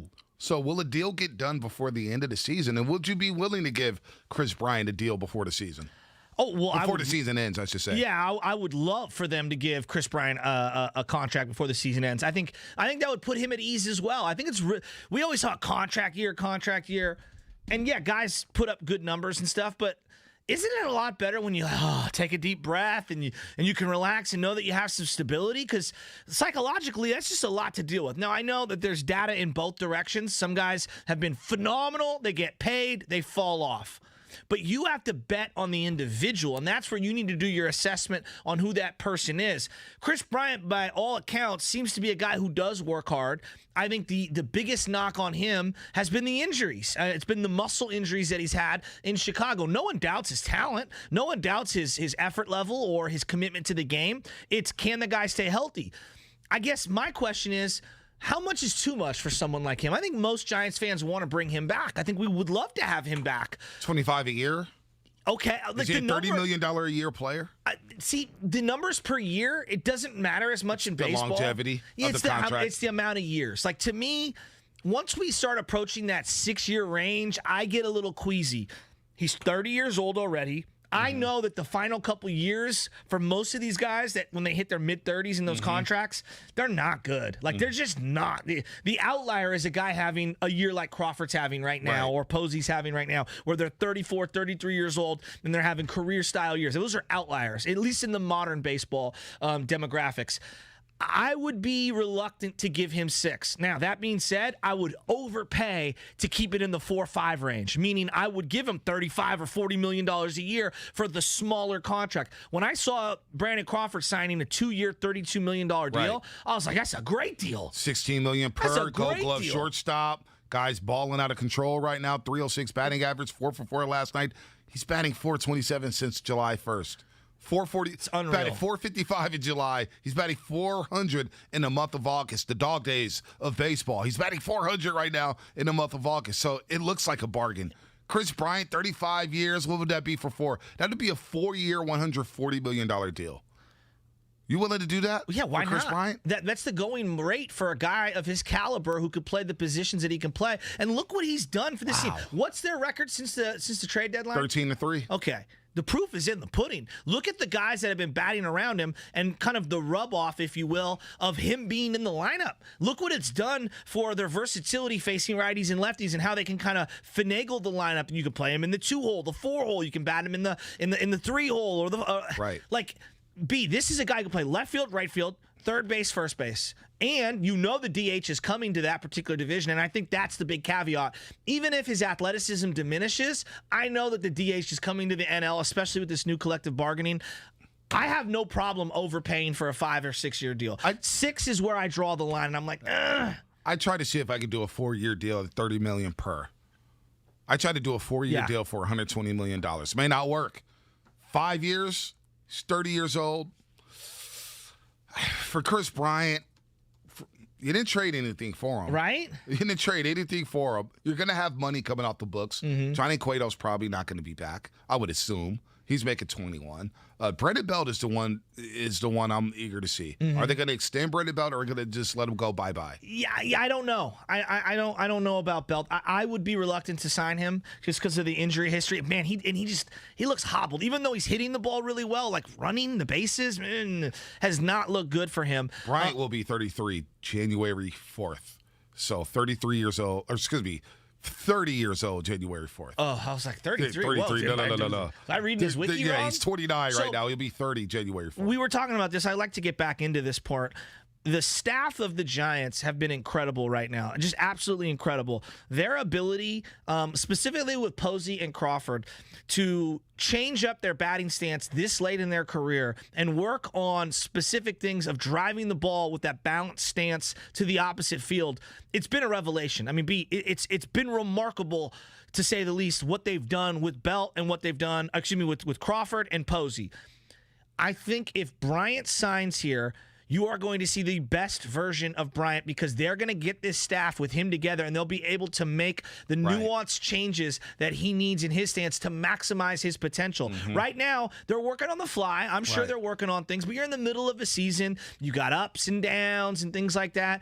It would be really nice to see him have that entire offseason and them to really dive into what Chris Bryant could do with this staff and Donnie Ecker and them, because I think that he's just scratching the surface on his potential. He's a better ball player than even what we've seen this year. Yeah, no doubt about that. I would, boy, 6 to 7 year contract for Chris Bryant. 7 is tough in this day and age. You know what, man? You just may have to do it. I know. Because you may have to show players that, look, we got a Chris Bryant here. He's going to take the torch from Posey when he moves on, take the torch from Brandon Crawford when he moves on, and he'll be that leader in the clubhouse.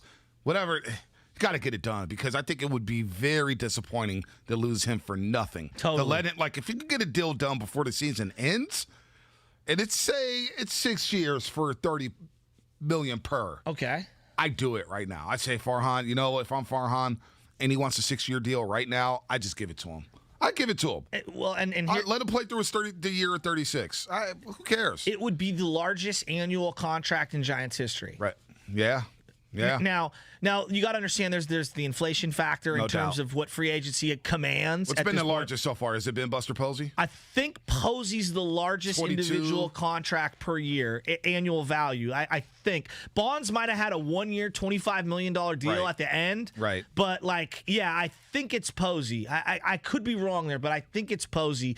Now they've given out a lot of pitching contracts that are very, very close in that realm. The Samardzija got like a $18 million a year. I think Johnny Cueto got close to 21 million. He's making 21 right now. Right? Yeah. So you're looking at a couple of pitching contracts that are right up there. I know Lincecum signed like a 2-year 37 or 2-year 40 at one point. Was it 2 for 40? Yep. $20 million per. But in terms of like a position player, Posey's and Bonds are the only ones. I mean, Bonds was like 17 years ago. Like, that just goes to show you how little they've spent in free agency. But when you don't have a bunch of guys on the books and you've been saving and saving and saving, now's the time to strike while the iron's hot. No doubt. Giants have the number 5 farm system per Baseball America. That's This coming from the 650. They don't need to overpay for Bryant out of desperation. I'd rather keep Bryant. Just, it's I'd rather one less keep thing to Bryant. worry about on the everyday roster. And think about this. You go into the offseason, knowing, and a free agent to be, whoever it is, pitcher, first baseman, outfielder, whoever it is, reliever. You go into the offseason looking at the Giants saying, okay, they have Chris Bryant locked up. You have Brandon Crawford locked up. Buster Posey's coming back. You have Tommy LaStella, who's playing some good baseball right now, who's hitting the ball well. He's playing some good second base. Made a great play yesterday. Yes. Nemo barely beat it out, but that was a great play out there in shallow right field. How about Nemo getting a walk and sprinting to first base? He's a fool. I kind of liked it. He's an absolute fool. He's an absolute. I guess you got to stick out when you're Brandon Nemo some way, right? Finding Nemo. You got to stick out in some way. Have you seen that movie yet? I have not seen Finding Nemo. Yeah, I haven't had kids. Timeout. Let's just put a pause in this for 1 second. Hit the timeout. Stephen Langford and John Curley, have you guys seen Finding Nemo? Of course. Yeah, of course, Joe. I've seen it probably 15 times. It's a great movie. That's sad. How have you not seen Finding Nemo? That was a great movie. Because I don't have any kids. Ellen DeGeneres is hilarious. I don't have any kids. Right, Stephen? I don't watch cartoons, man. Cartoon movies are good. Cartoon movies are good. I mean, I still watch South Park from time to time. Have you seen Inside Out? No, I have not seen Inside Out. Oh, my God. This is I haven't seen Finding Nemo. Disney. Do we need to do a better late than... Bonte? Insert name. I've never seen Finding Nemo. I had no reason to watch Disney movies, man. Oh my goodness! When did Finding Nemo come out? First off, you are blanketing Disney movies as unwatchable for adults. I'm not. No, I'm not. I still watch Beauty and the Beast. It's great, classic. I don't even know where to go with that Mighty sentence. Ducks. Love it. Toy Story 408. I've watched Toy Story. Okay. Absolute classic. It's been out for like 25 years. Yeah, absolutely. Watch Toy Story. Okay. Absolutely. But I can't believe you've never seen Finding Nemo. No. I know it's about a fish, It's right? hilarious. The orange fish. It's sad and tugs at the heartstrings, and yes, it's everything. And then they got like the turtles, dude, that are like, what are they, like stoner surfers? The name's Crush. Yeah. Crush. Finding Nemo. One of the best characters in all of animated movie history. Thank you. I'm putting Crush right up there. I'm like legitimately shocked you've never seen Finding Nemo. It came out in 2003. I was 21 years old. I was in the bar scene, man. I was going to the clubs. Wasn't watching Finding Nemo. Come on, man. I was trying to chase tail and strike it out. Wasn't watching Finding Nemo. Let me tell you, as a man who's very secure in his masculinity, not only have I watched Finding Nemo, I enjoy that movie and all the spinoffs. All right. I mean, I respect it. I think it's a crime to never watch Finding Nemo. It's pretty freaking funny. It's John pretty Curley. funny. I mean, John Curley was 5 when this movie came out. No wonder he watched it 15 times. His mom probably just put it on to quiet him down. And I'll be real with you. This is flowing in for the personal text line. Rocco says it, and he's right. The cartoon movies are actually better than a lot of the real movies that come out these days. Let's. No, especially in the Disney category. I actually prefer the cartoon movies. Pixar and all the stuff that they've done on the digital side of it, they've really crushed it. Inside Out, classic movie. Have you seen that? Nope. Inside Out? No. Oh my god. No, I've never seen Inside Out. Have you guys seen Inside Out? This is I great. have seen Inside Out. Yes. This is great. It takes place in San Francisco. It does, and I think of Inside Out, the angry guy, every time we bring up Jimmy Garoppolo on this show. Yeah, it causes problems. It causes problems. 2015. So let's get back to the Giants. 650, Apologies. Bonte better get used to Disney movies with a young daughter. Exactly. That's what I will school myself in Disney movies. I got no problem watching Finding Nemo with my daughter. I have no problem, but I'm not just it says, hey, man, let me go pop on Finding Nemo. Or if a girl comes over to the house or whatever, hey, let's go watch Finding Nemo. No, we're not going to do that. We're going to play some video games. We're going to watch some other things. We're going to play video games. We're gonna watch That's the way to lure her into her heart. Hey, man. We're going to, hang on. Man. We're playing Tony Hawk. Hey, man. I don't need no money. I got mouthpiece. I don't need no iron. My pants are already creased. Look, 650. Bonte watched the all 22 10 times, but has no time for Finding Nemo. So true. It is true. It is true. Great one. You're listening to 95.7 The Game, KGMZ FM and AC1 San Francisco. I love you. And Odyssey Station. Look, man, I will watch the Disney movies, folks. It is not a crime. It is a crime to not see Finding Nemo. Really? Come on, man. Like 925. Thank you. I'm with you, B. You don't watch these movies unless you have kids or nieces and nephews. And my niece hasn't been around me all, like she has, but she likes to play. She likes to go on her iPad and watch claymations and cartoons on her iPad. She don't watch the big screen's reserved for sports. All right? We're not watching Disney movies just to watch Disney movies. You got to do some bonding time, my friend. Speaking of Disney movies, this year for the Giants has been like a Disney movie. It has been a different person every single night contributing. Nice. Last night, you liked that, didn't you? Yeah. Very well done. I saw that coming. I'm a professional. Yeah. So last night, like, honestly... You'd be the judge of that. It was the overcome. That's one guy, man. He's killing me today. What? Come on, keep going, man. Keep going. When Tyler Rogers came into that game with a 4-run lead, You knew something bad was going to happen, didn't you? Didn't it feel like it? It was like, this is too good. They just put in a bunch of insurance runs on the board. There's no way in hell this guy's going to put a perfect frame up, right? Yeah, it felt a little weird. By the way, I don't mean to be sidetracked here. Finding Nemo got me a little sidetracked, but forgot to mention Patrick Beverley, who has been traded from Memphis to Minnesota, the guy who said next 5 years are ours. Now check this out. Rob Perez on Twitter, Worldwide Wild. Hold on, man. Hold on. So Reggie Jackson on August 6th, he signed his deal with the Clippers, 2 years, $22 million. Patrick Beverley quote tweeted Woj saying, "Yes, sir, gang back." All right.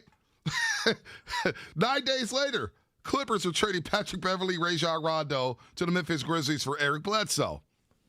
Patrick Beverley then tweets out, "Grit and grind. Let's go, baby." This morning, the Memphis Grizzlies are trading Patrick Beverley to the Minnesota Timberwolves for Jarrett Culver and Hernan Gomez. Who? Hernan Gomez. I mean, come on. Get off the internet. I mean. Oh, Pat Beverly. I would like to see him on the Warriors, though. I wouldn't mind that one. All right, you continue here. You continue. Pat Beverly, I love him. I kind of want the Warriors to find a way to get him. I know he's probably making way too much money, but God, I'd love him to be a Warrior. Sorry, 4-80. I'm not a Pokemon fan either. I'm sorry. I wasn't a Pokemon fan. I watched Dragon Ball Z, but not Pokemon. I didn't get the hype. So the one thing that I keep thinking about is that this Giants coaching staff is going to get poached at some point. These at-bats that these guys are having, whether it's Lamont Wade Jr., the Kirk Casalis of the world, Posey, Belt, Crawford, Longoria, Bryant, like pick your poison here. Their attack at the plate has been unbelievable. I mean, really, it's been unbelievable. You don't catch these guys off guard. They have 7, 8, 9, 10 pitch at-bats. That rough at-bat last night where he kept fouling it off and then drives in a run. I mean, it feels like that is the template at-bat for the Giants this year. And I keep going back to this staff, and I'm saying 5-10 years from now, we're going to look back at the 2021 Giants staff of Kai Correa, Donnie Ecker, and Kapler. I'm serious. And we're going to say that staff was ahead of its time. And they were really ahead of its time. Are they going to be, Bill Walsh's coaching tree of baseball? Probably not, because we're talking about one of the all-time great coaching trees in sports. But I'm just saying, like, the way that they have been conducting business, clearly, whatever the hell they're doing is next level. Like, they're 4 games up on the Dodgers on August 17th and 11 games up on the Padres. Like, I thought this would be a closer pennant race. I can't stop looking at the text line right now. Why? Because you're right. The Giants has had a Disney-like season, right? It's Angels in the outfield. It's come out of nowhere, right? 35 games over 500. Al. Call me Danny Glover if you want. Dude, I can't stop looking at this text line. 650. The last Disney movie Bonte watched was Remember the Titans. Bonte's favorite Disney movie is The Blind Side, according to the 510. I mean, come on, man. I watched The Lion King. I watched Aladdin. By the way, watched Aladdin the other day when with my did The niece. Lion King come out? I'm looking this up. Like 98, maybe 99. It's an older movie. Yeah. It's an older movie. 1994. 94. Oh, wow. You call yourself professionals. The cartoon was better than the actual movie. They re-released it in 4 years ago? Where Beyonce was, who was she playing as? I didn't see that. Oh, that was a couple of years ago. Yeah, it was a live-action remake. Yeah, Shout out to John I saw the Favreau. Jungle Book one. I didn't see that one. Yeah, that one was. Jungle Book was okay. I did see that. Yeah, Took my it was niece all to the right. theater Yeah. to see that. Money grabs. Speaking of money grabs, the Giants and their contracts next season. You guys continue. All right. Thank you, Stephen Lake, for getting this. I know. B is so derailed right now by the text I line. know. The Disney movies, I've watched a lot of Disney movies. I'm sorry. I'm just not going to pull up on my couch and be like, you know what? Now's a good time to watch Finding Nemo. Oh, let me watch Finding Nemo when SportsCenter's on. Oh, let me watch Finding Nemo when some soccer game is on. I'm watching sports, man. Now that I have a daughter, maybe I'll watch Finding Nemo one day to quiet her down. Maybe she'll be into Finding Nemo. I hope she's into Disney movies. If not, then, we got a different ballgame. What'd you think of Gossman last night? He was okay. Splitter's struggling. The Splitter's still struggling. 24 pitches in the first inning last night. Got through 5. Look, he battled. He gutted it out. He did battle. If you give me 5-6 innings in the playoffs, I'm not going to trip. No. I'm not asking Gossman to give me 7 innings. With Tony Watson, Rogers, even though he scares me, Alvarez, you got some good arms in the bullpen right now. Jake McGee seems to settle back down. Is he going to get 40 saves, McGee? He might. I mean, what's he at, 26, 27 right now? I think he'll fall short of 40. He'll fall short of 40. I mean, who was the last Giant to get 40 saves? Was it B. Weezy? Probably. I mean, man, it's B. To get 40 saves in a season, you're either a horrific team and you have one outstanding closer, or you're a team that's winning a division by 5 or 6 games. And it feels like that's where the Giants are at, especially in this day and age where we platoon everybody left and right. McGee, I look up. There's been games where I'm ready to, I need the Pepto-Bismol. He's going to be on track to be right around 40 saves this year. Don't you feel like that with any closer, though? Any closer, about like whether it's Rob Beck, Rob Nen, Brian Wilson. I've always needed a pep, though. Always. There are certain Closers guys like Trevor Hoffman. I mean, we're talking about one of the greatest of all time, 500 saves. Trevor Hoffman, when he comes into the game, was like lights out, game over. Mariano Rivera, lights out, game over. I mean, those are all timers. But Rob Nen, there was a time Rob Nen was lights out, game over. And then there was a time Brian Wilson, although every now and then would make it a little more difficult than it needed to be, you knew he was going to put the mustard on it right over the middle and try to just throw it right through your bat. 26 saves for Jake McKee. 26 saves. Maybe he doesn't get 40. Nah, maybe 35. Yeah, maybe 1 inning. 2.66 ERA on the season. Rogers 2.05 ERA despite giving up the 2-run bomb last night to Jonathan VR. I've always liked VR. I have as a shortstop, steals bases, has a little power, 14 home runs. But tonight I'm looking forward to Logan Webb. I am too. Logan Webb against Stroman. I am too. Logan Webb has been on a heater here, has the second best ERA in baseball since May, right behind Jacob deGrom, who may not pitch the rest of the season. Logan Webb, a huge start for him to keep this thing rolling. deGrom, who was an MVP candidate, a Cy Young candidate, it looks like he's not going to come back till September-ish. Syndergaard out till September-ish. The Mets, this feels like one of those series for the Mets. Like their season could be over after this series. Yeah, it may already be done. Right? I mean, I'm shocked by Atlanta and what they're doing in the the NL East. To be totally honest with you, I thought they'd fall off. Think about the Mets. Baseball played them. They had a Sunday night baseball game against the Dodgers at home at Citi Field. Not good. Started at 7:08 p.m. Eastern time. That game goes on. They probably don't get to the airport till like 1 in the morning in New York City. You had to fly cross country and then play a road game against the Giants. That was wrong, and Syndergaard was going off about that. But the Mets are probably done. They had a good run here in the NL East. It looks like Philadelphia and Atlanta is about to take over that division. But the Giants, it's all about them right now. 4 games up on the Dodgers. They only see the Dodgers 3 more times this season, and it's Homestead. If you could finish it, 7-2, 8-1. All right, now you go into the Bay Bridge series this weekend against the A's, feeling really good on this upcoming road trip when you go to New York City and, of course, the Oakland A's. Yeah, I mean, this right now for the Giants is a time to hopefully pad the lead. And I can't believe I'm saying that. Dodgers not going anywhere, man. But you know what, though? 4 games is a pretty big lead. Like, it really is at this time of the year. Usually it's a little closer, especially in a division that's this good. Like, think of how great the Giants have been. And think of how great the Dodgers have been the last 9 years. They're 4 games up on them right now. 4 games up on 11 up on the Padres. I don't think we're giving the Giants enough love. No, they get enough love. I think they get enough love nationally now. They're getting enough love locally. This team's been the best team in baseball for 3 months. Don't you think Chris Bryant trade solidified people viewing them as a legitimate contender? I think so. But there's still worries about the starting rotation. But I also think they think the Giants are a legit contender because of the injuries the Dodgers have right now. Cole Hamels, they gave $1 million to. Yeah, he stinks. He's done for the year. He's done. Trevor Bauer may not ever play baseball again, and he shouldn't play baseball again. There's a lot of stuff coming out in the last couple of days on him. He should not play. Right. Let's just put it that way. If you read the information and everything that's involved in there, he should not play. Now, Urias is on the IL. Yeah. He's on the IL. And he's been one of their best pitchers all year. He's been a stud. Yeah, Walker Buehler's still hanging around. He's ridiculous. We'll see what happens with Kershaw.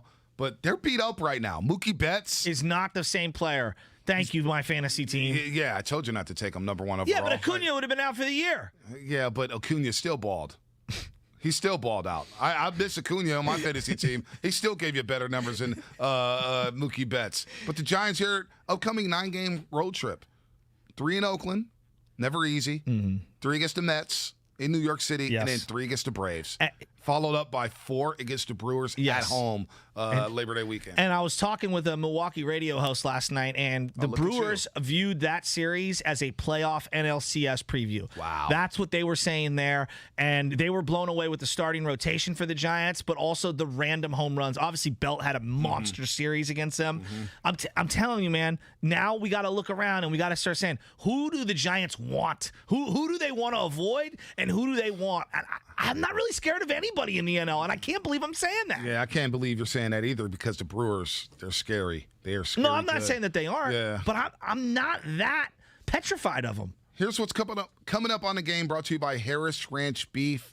Hunter Pence. That's right. Hunter Pence will join the roast to talk about these Giants before we get back into Trey Lance and Jimmy Garoppolo. And at Harris Ranch Beef, they do beef that's raised locally right here in California. Tender steaks, awesome burgers, and California classics like tri-tip roast. Flavor you crave, quality you trust. Find a store near you at harrisranchbeef.com. You got serious thrill issues, dude. Hang out with Steiny, Guru, and Dibs. Weekdays from 10 to 2. We're in a new world.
score yesterday, batting .306 on the season.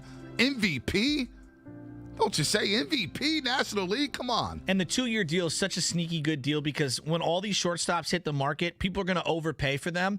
And I have a feeling that this contract is going to look so much better 6 months from now in mid-February when every other shortstop signs 5, 6, 7-year deals worth $20 million a year. This is going to be such a great deal for the Giants. No doubt about that. And per Sam Amick, the regular season will tip off on TNT this year. Brooklyn and Milwaukee. Warriors at the LA Lakers, October 19th. We'll get to that after Hunter Pence, because he's on the line and he loves his basketball. Hunter, man, good morning, man. I missed you last time in studio. Good to be back on with you here on 95.7 The Game. And the Giants continue to roll. And Brandon Crawford, not only is in an MVP conversation, he's getting that money as well, Hunter. Yeah, that's a great sign for the Giants. Very excited for Craw. Well, earned it, but yeah, he was top 3 in the MVP for voting for first half. If you just look at WAR, he's been there. It's been sneaky, it's been quiet, but it's getting loud. And I'm pretty sure I've talked to you guys. I've talked on my podcast about he's just going to get better, and it's for real because he had a hot start, and I was like, he's going to get more comfortable with the moves that he's making, and he's going to get better, and we're watching it. It's incredible. All right, that's fine and dandy. We love baseball. We know you do too. But have you seen Finding Nemo? Yeah. Yeah, Bonte's never seen. Yeah, Bonte's never seen Finding Nemo, and he's over here disrespecting how great of a movie it was. Come on, Hunter, have my back on this one. I'm not disrespecting it. It's a great movie. Thank you. Yeah. Hey, Hunter, when it came out, I was 21 years old. I was striking out on women. I was going to the bars. I wasn't just sitting back. I was a lonely soul. Wasn't sitting back just watching Finding Nemo. Not saying it's not bad. Not saying it's not great. Just haven't seen it yet. Those sound like excuses to me, but everyone has a niece or a nephew or kids in their life somewhere where you sit down and you got to watch a cartoon. But Finding Nemo's it's a good film. It's maybe different strokes for different folks, but it is a good film. And you'd be surprised you might like it. See, thank you. I thank you. All right, let's get back into the baseball here. When you were acquired by the San Francisco Giants and you come here, you had an opportunity to kind of get a feel for the city, get a feel for the organization. I feel like that's kind of what's going on right now for Kris Bryant. And I'm just wondering, how much does that impact your free agency decision? I know everybody's got different things that they prioritize and different agents prioritize certain things. But he says last night that he's in control, not Scott Boras. And when I heard that, I was like, yes, this is awesome. It feels like he should be a Giant. Did you feel that way when you were going through that process many years ago? I think our situations were a bit different where they still had control over me for 1 year. So I still had another year of arbitration. So I got to spend, the first half or the second half of 12. We won the World Series that year. Remarkable. And then 13, we just we fell a little short, but we had just such an awesome organization, city. Just everything was so amazing that when it came to my free agency, I was straight up with him, kind of like Kris Bryant. I was like, look, I'll take less money to stay here. I don't need to go to the free agent market and look for the highest dollar. I'm very happy here. Just give me a fair deal, and we'll make it happen. And they did it. So I signed before going to free agency as soon as they hit something that I felt was fair for being here, and that's how it worked for me at least. Well, let me play this clip from last night for you, Hunter Pence. Kris Bryant on why he fits with the San Francisco Giants. Take a listen. They're just really good people. They put their head down. They go to work. They're not flashy, and I kind of see myself as that type of player too. And I think that's kind of what the Giants organization is all about. They want guys that are good people. They go to work, keep their head down. Like I said, we're not flashy. We go out there and do the job and win and move on to the next one. And that's a good feeling. Scott's not going to let you sign something before you hit the open market, though, is he? I run the show. Kris Bryant last night. Your thoughts, Hunter? You can tell he really likes being here. And sometimes you just have a feeling. And, it definitely seems like he aligns. He hit 2 home runs last night. He's brought an amazing spark, a lot of excitement. So I definitely, for me, I try to be in the moment, and it's I'm not the one spending the money, and I'm not the one in control of that, but it would be awesome for the Giants to keep him here. to have a successful, finish the season, win the division again, and win hopefully, make a run at a cool playoff series and win the World Series and all of that. So, but yeah, you definitely get excited, but I don't want to latch onto it because I feel like as soon as I do that, as the fan in me is as soon as I try to force something, I push it away. So I want to believe we can just get him and make it happen. But it is exciting to hear him say that. Absolutely. I know I'm super fired up. He's been such a great presence on the field at various positions in the lineup, what he's done for guys like Buster and Crawford and Darren Ruff, the guy that you've been talking about all year. I've got Hunter Pence joining us right now, San Francisco Giants legend. Hunter, I'm looking at this rotation right now, and we know that if you want to win in October and into November, you need the starting pitching. Gausman looked like he was getting it back a little last night. I don't think the split command is all the way there, but I like the way he's battling right now. Is this just a tough stretch for him, or do you think that he's really starting to turn the corner and be back to the guy that we saw earlier this year? Yeah, I definitely think he's turning the corner, and I think he kind of got hit with a really weird All-Star break where he went there, he wasn't playing, he had all his family there, and then he had the crazy emotional thing with having to leave with something happened with his wife, and so he just wasn't in the baseball cocoon for a while. A little bit of his mechanics kind of got off in timing. It's hard to kind of slowly smooth that back out. Then he had the kid. So he kind of hit just this rocky road that it's hard to be consistent in. And I think as he gets hopefully up this stretch, we saw it last night, he starts to get a little bit more of his mechanics back, timing, rhythm, and in the flow. So I do think that he's going to get back to where he belongs. I think we got an ace in Webb as well.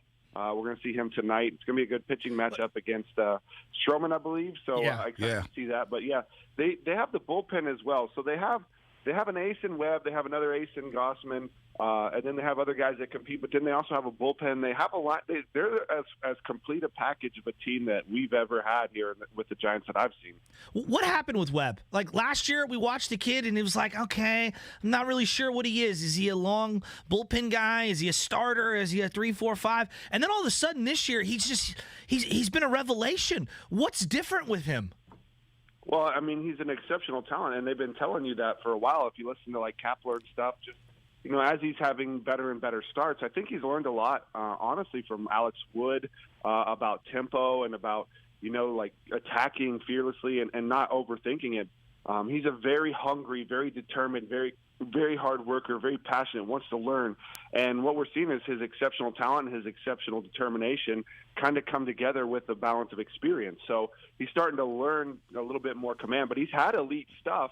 He would have some non-competitive pitches because it would just get away from him. He'd try to be too fine. So I think he's letting his stuff work, and he's just kind of gaining that confidence and gaining that tempo and having just a little bit more finesse with each pitch and a lot more competitive pitches where you're not getting like a crazy ball all the way out of the hand, strike all the way out of the hand. You're getting very tough pitches to lay off of and very good strikes. Four-time All-Star and two-time World Series champ Hunter Pence here on the Morning Roast with Joe Shasky, the Butcher, and Bonte Hill.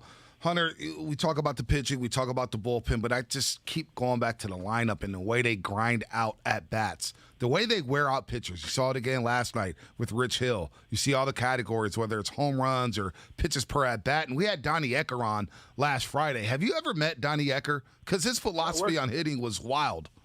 I worked with him last year, and this is what I'm saying is that the staff is elite. They're so good. Donnie Ecker, Dustin, JV, Jonathan Veal, they're incredible. And Donnie Ecker is really, really radiates confidence. He has some really high intelligence, like thoughts on hitting.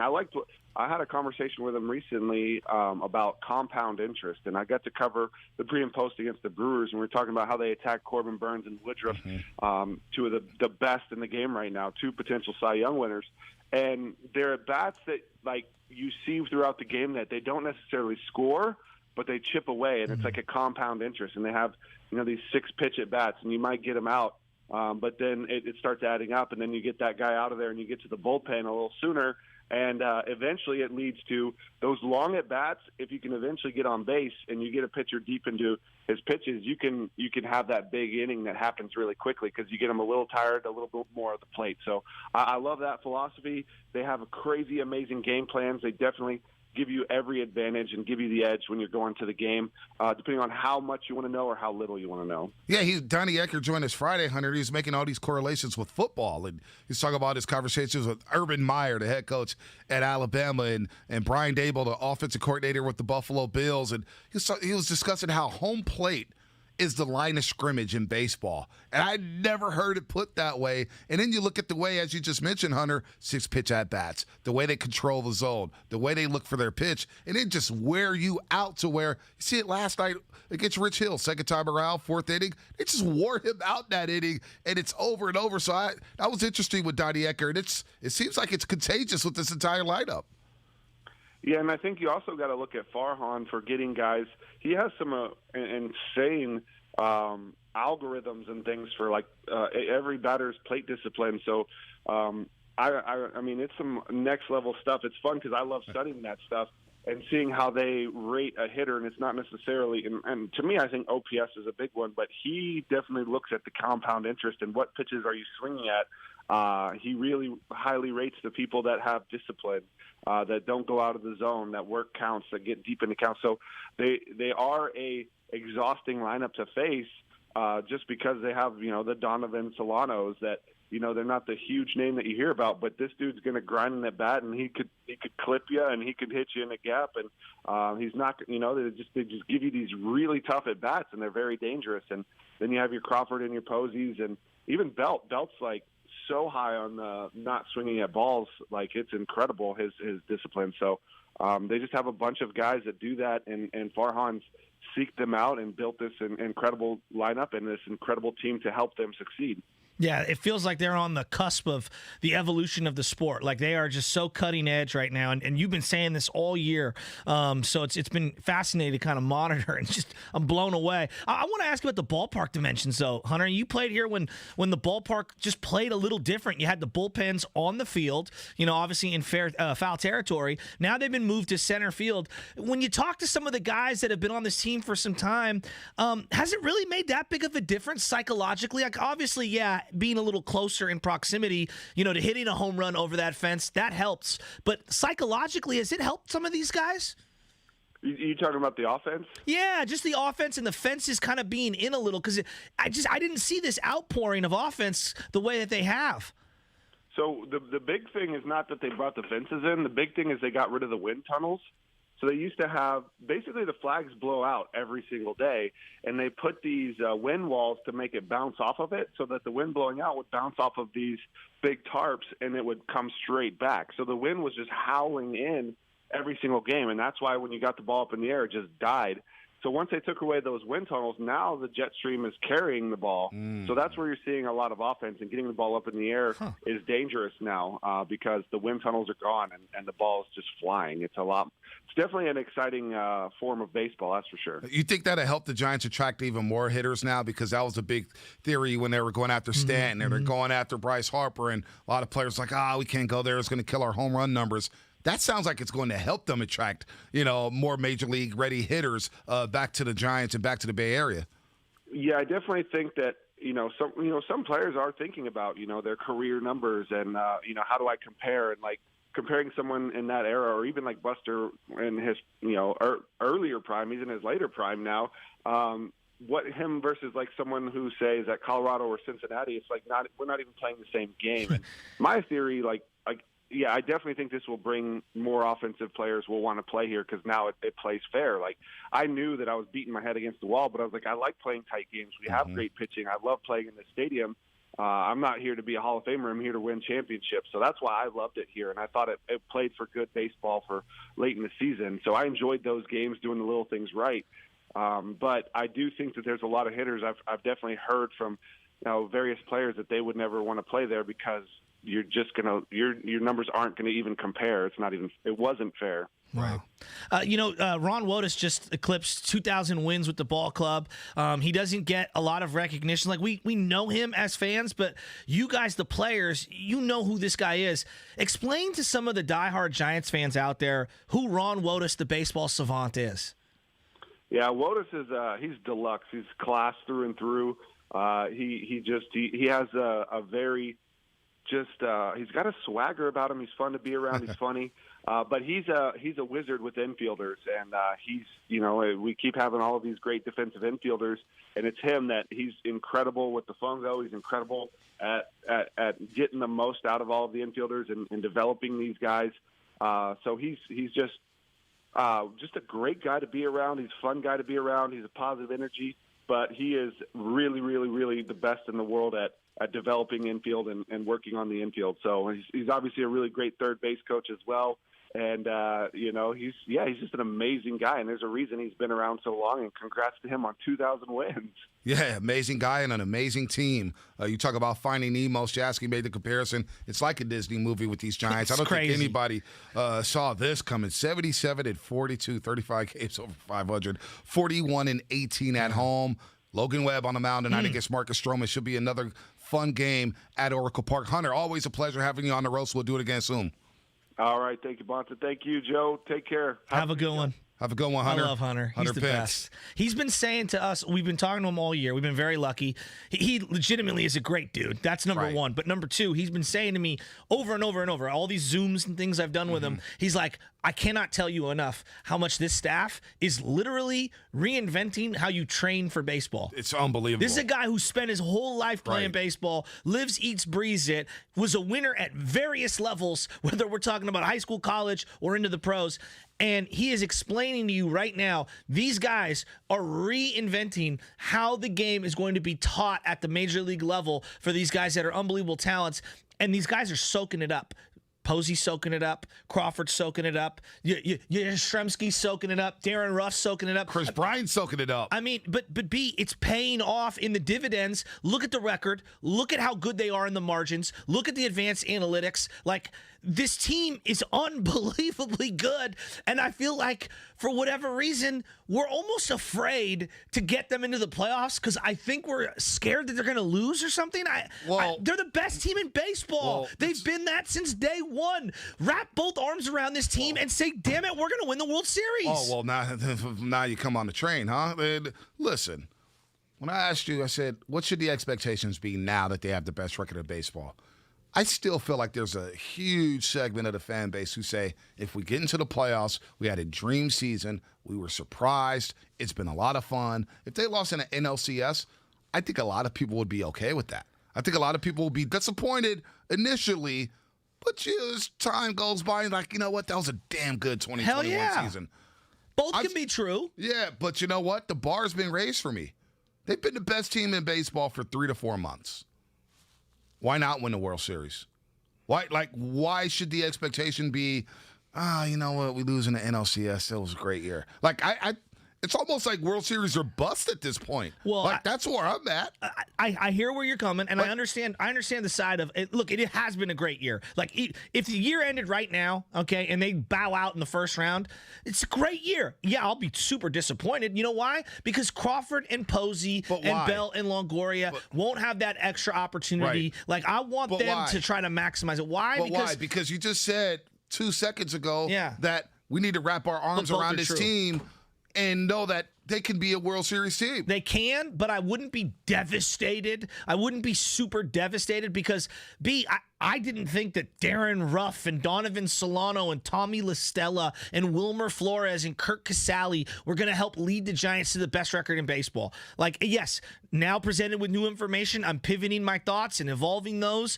But at the same time, I also realize none of the ridiculous studs that I've been waiting for to come through this farm system have even arrived yet. What this tells me is we got the right guy in place, and we're going to be a contender year in, year out, as long as Farhan stays and as long as Gabe Kapler's at the helm. Right. I can't believe I'm saying that. No, well, you know what? You got me thinking about the next championship team in the Bay Area. It feels like the Giants are going to be the next championship team in the Bay Area. Now, the Warriors have Steph Curry, Klay Thompson coming back, Draymond Green, Wiggins. There's a lot of hopes for the Golden State Warriors. The Niners, they have a loaded roster with a young hotshot quarterback in Jimmy Garoppolo. It feels like the Giants are trying to take back the spark. And by the way, shout out to Kate Rooney, Cron 4, San Francisco's own Kate Rooney, went to Lowell High School. She's listening to the show. And she says, I've never seen Finding Nemo and have zero interest. She has 2 kids. So I don't know why. I'm going to watch Finding Nemo one day. When baby Ches becomes 5 and I need a movie to just quiet her down, I'm going to pop on Finding Nemo. Yeah, you better get that Disney Plus subscription. Oh, I got that's it. the only ESPN. way you can get it. Yeah. I've got $4.99 a month, baby. So I want to throw this into the ethos, and I want your opinions on it. I don't know where I stand on this. Champions in Bay Area history. The only ones to have 4 rings, okay? Obviously, Joe Montana, Eric Wright, Ronnie Lott, Keena Turner. No okay, doubt. That's the list. That's the list. Of 4. Yeah. 4 championships in the Bay Area, all with the Bay Area teams. If Buster Posey could win a 4th World Series, would we look at... I'm not saying he'd be bigger than Joe, because quarterback of the 49ers is big. But damn, man, 4 World Series rings? 4? Do we look at him in the appropriate light? Like, I think that we've completely, me included, I've devalued the greatness of Buster Posey. I admit it. He wins number 4. He's in the Hall of Fame. No, I think he's going to be in the Hall of Fame regardless. And we're looking at him as the top 5 Giant of all time. We're putting him, it's going to be Willie Mays, Barry Bonds at the top 2, whether or not you want to put one in. McCovey's probably in there somewhere. Buster Posey's the top 5 all-time Giant. There's no doubt. All-time Giant. There's no doubt. And you talk about one of the best winners in Bay Area history. Buster Posey's on that pantheon. You could talk Ronnie Lott, you could talk Joe Montana, but you can't have the conversation without discussing Buster Posey if he wins number 4, especially in the way he's doing it. That's the thing. He looked dead in the water. That's the thing. Took off 2020, and he's come back, and he's hitting for power, and he's hitting for average. Come on. B, this has got a lot of Montana 89 feel to it for Buster Posey. Where 87, 86, he's got the injuries. We think it's done. They thought he was 88, 89, you get the best version of Joe Montana in the playoffs. I feel a lot of the same vibes with Buster Posey, B. Look. And I'm not trying to this isn't hyperbole. I'm being real. Like I feel like I've completely devalued how great of a ball player this dude's been for this team for that long. I think the one thing we devalued was the way he manages a pitching staff. 100%. That was missing last season with this Giants team when they went 29-31. That was missing. The way they handled the pitching staff. And the arm throwing out, guys don't just run on Buster Posey. They don't try to steal on him. No. All right? The action behind the plate, like, I devalued that aspect. Now, the bat, I didn't know he can hit 15 home runs again. Like, think about him. We're talking about Brandon Crawford, right? Batting .427 since July 1st. We look at Buster Posey over the last 28 days. He's batting .328. The slug is up. The OPS is at 950. 950. 2 home runs. 328 as a catcher. And, when our boss program director, Matt Heagel, saying he looks like he's running out of gas. I think the opposite. Did you see him score from second yesterday? Dude, he's scoring from second easily. I couldn't believe it. Easily. He's still huffing and puffing, but I couldn't believe it. Dude, he is as fresh as he's ever been going into the month of September. He's never been this fresh. Wouldn't you agree that, like, when you're a pitcher and a power bat, those things pop off the television, right? Like, anyone could tell, wow, Lincecum's ridiculous, right? Right. Anyone could tell, wow, Barry Bonds, he's the greatest hitter of all time. I feel like the catching position is equivalent, at least defensively, it's equivalent to offensive line play in the NFL. Yep. Where, like, someone's good, but do we really, like, when I say to people, like, do you realize how great Trent Williams is? People are like, yeah, he's good, but I don't think they really realize how great he was. Like, Joe Staley just ended his career. Do Niner fans really, like, we're like, yeah, he's great Niner. Do you realize how really great Joe Staley was? Let me put this, because he was great. Yeah, no, I hear you. So I don't think we really truly understand the value of how to quantify how damn great Buster's been behind the plate. Well, just take this year. Take this year, for example. This is incredible. He's got 15 home runs, right? He's played 4.5 months of baseball. Think about April, March, he batted .361. May, he's batting .288. The month of June, .344. The month of July, .325. The month of August, .333. Think about that. He's about to have 4 months of batting over .300. And the 1 month he didn't bat .300, he batted .288. Like, this is a great season for Buster Posey. In an era when everyone's saying batting average doesn't matter, which I totally disagree with. I can't ride that. You don't subscribe to that either. No. Does on-base percentage matter? Yeah, it does. It does. It matters. But, like, Batting average still matters to me. And this guy gets on base, drives in runs, even though he doesn't have robust RBI numbers. He's clutch, dude. Him and Craw, the clutch factor. I mean, Darren Ruff, too, on line 2. But, the clutch factor over many years. Crawford's defense, it so great. Sticks out to you, right? Right. I just feel like we don't appreciate Buster's. How many times in one Gosman at-bat yesterday where he's pitching on the mound, Gosman is, Buster had a backhand, a front hand, and a chest stop, all with a runner on second. Like, I don't think people understand how many 90-feet opportunities he stops by being the best backstop this organization's ever seen. And you know what? When they get into the playoffs, you get a leader like Buster Posey. I mean, come on. Boy. And his brain. You get that winner brain and that understanding of situational baseball. And look, he's worn down in the postseason at the plate. Of course. I think he's going to be fresher than ever this time around. Like, with the way they manage him. And Kurt Casale, 33-8, when he's... Did that number blow you away? That did blow me away. It did blow me away because I thought he was done. I was like, Kurt Casale, really? Where's Joey Bart at? We haven't brought up Joey Bart's name since the trade deadline. That's a great point. We haven't brought his name up since the trade deadline. 17 days. 17 days. We haven't even thought about Joey Bart. We don't even care if he plays for the Major League team. Such a great point. Real quick before we get to the showdown here with the midday show, who do we got today? We got Dibs or Guru? Steiny was We'll have yesterday. Steiny on the line. Steiny, 2 days in a row. Wow. Hey, Best friend Steiny. Real quick, I want to ask you about Lakers Warriors. Oh, okay. Opening night, October 19th. Down at Staples Center. TNT's first 2 games. It's going to be great. Brooklyn and Milwaukee for ring night. It'll be Milwaukee's ring night. And then you get the Warriors at Lakers October 19th. Russell Westbrook's debut with the LA Lakers. This is so good. This is so good, isn't it? Bro. This one is on a plate for us. In the words of Guru, this one's tasty. I'm telling you, this is awesome. LeBron, Lakers, Westbrook. Opening night. Is this the game that... Yes. Was that playing game last year when the Lakers? Yeah, I don't know. Oh, when he said, I got the handles when I got the... He got no handles. I love him. He's a post player. He's a post player. You don't like that? You don't like NBA basketball? By the way, he had a great rant yesterday. Big Mouth in Oakland. Yeah. Got Guru call. He threw a drive-by on me. He said, I'm too loud, and I've never watched football before. Was the gun out the window like in Boys in the Hood? It was out the window. I was like, damn, it was like 12:30. I was asleep at 12:30, taking a nap. Somebody sent me the call, and I'm like, damn, a drive-by Guru just went off on him. It was a classic Guru rant. Did they rip me? Didn't rip you. He said I was the loud one of the morning roast. I was the loud one. Go figure. We need to fix ourselves.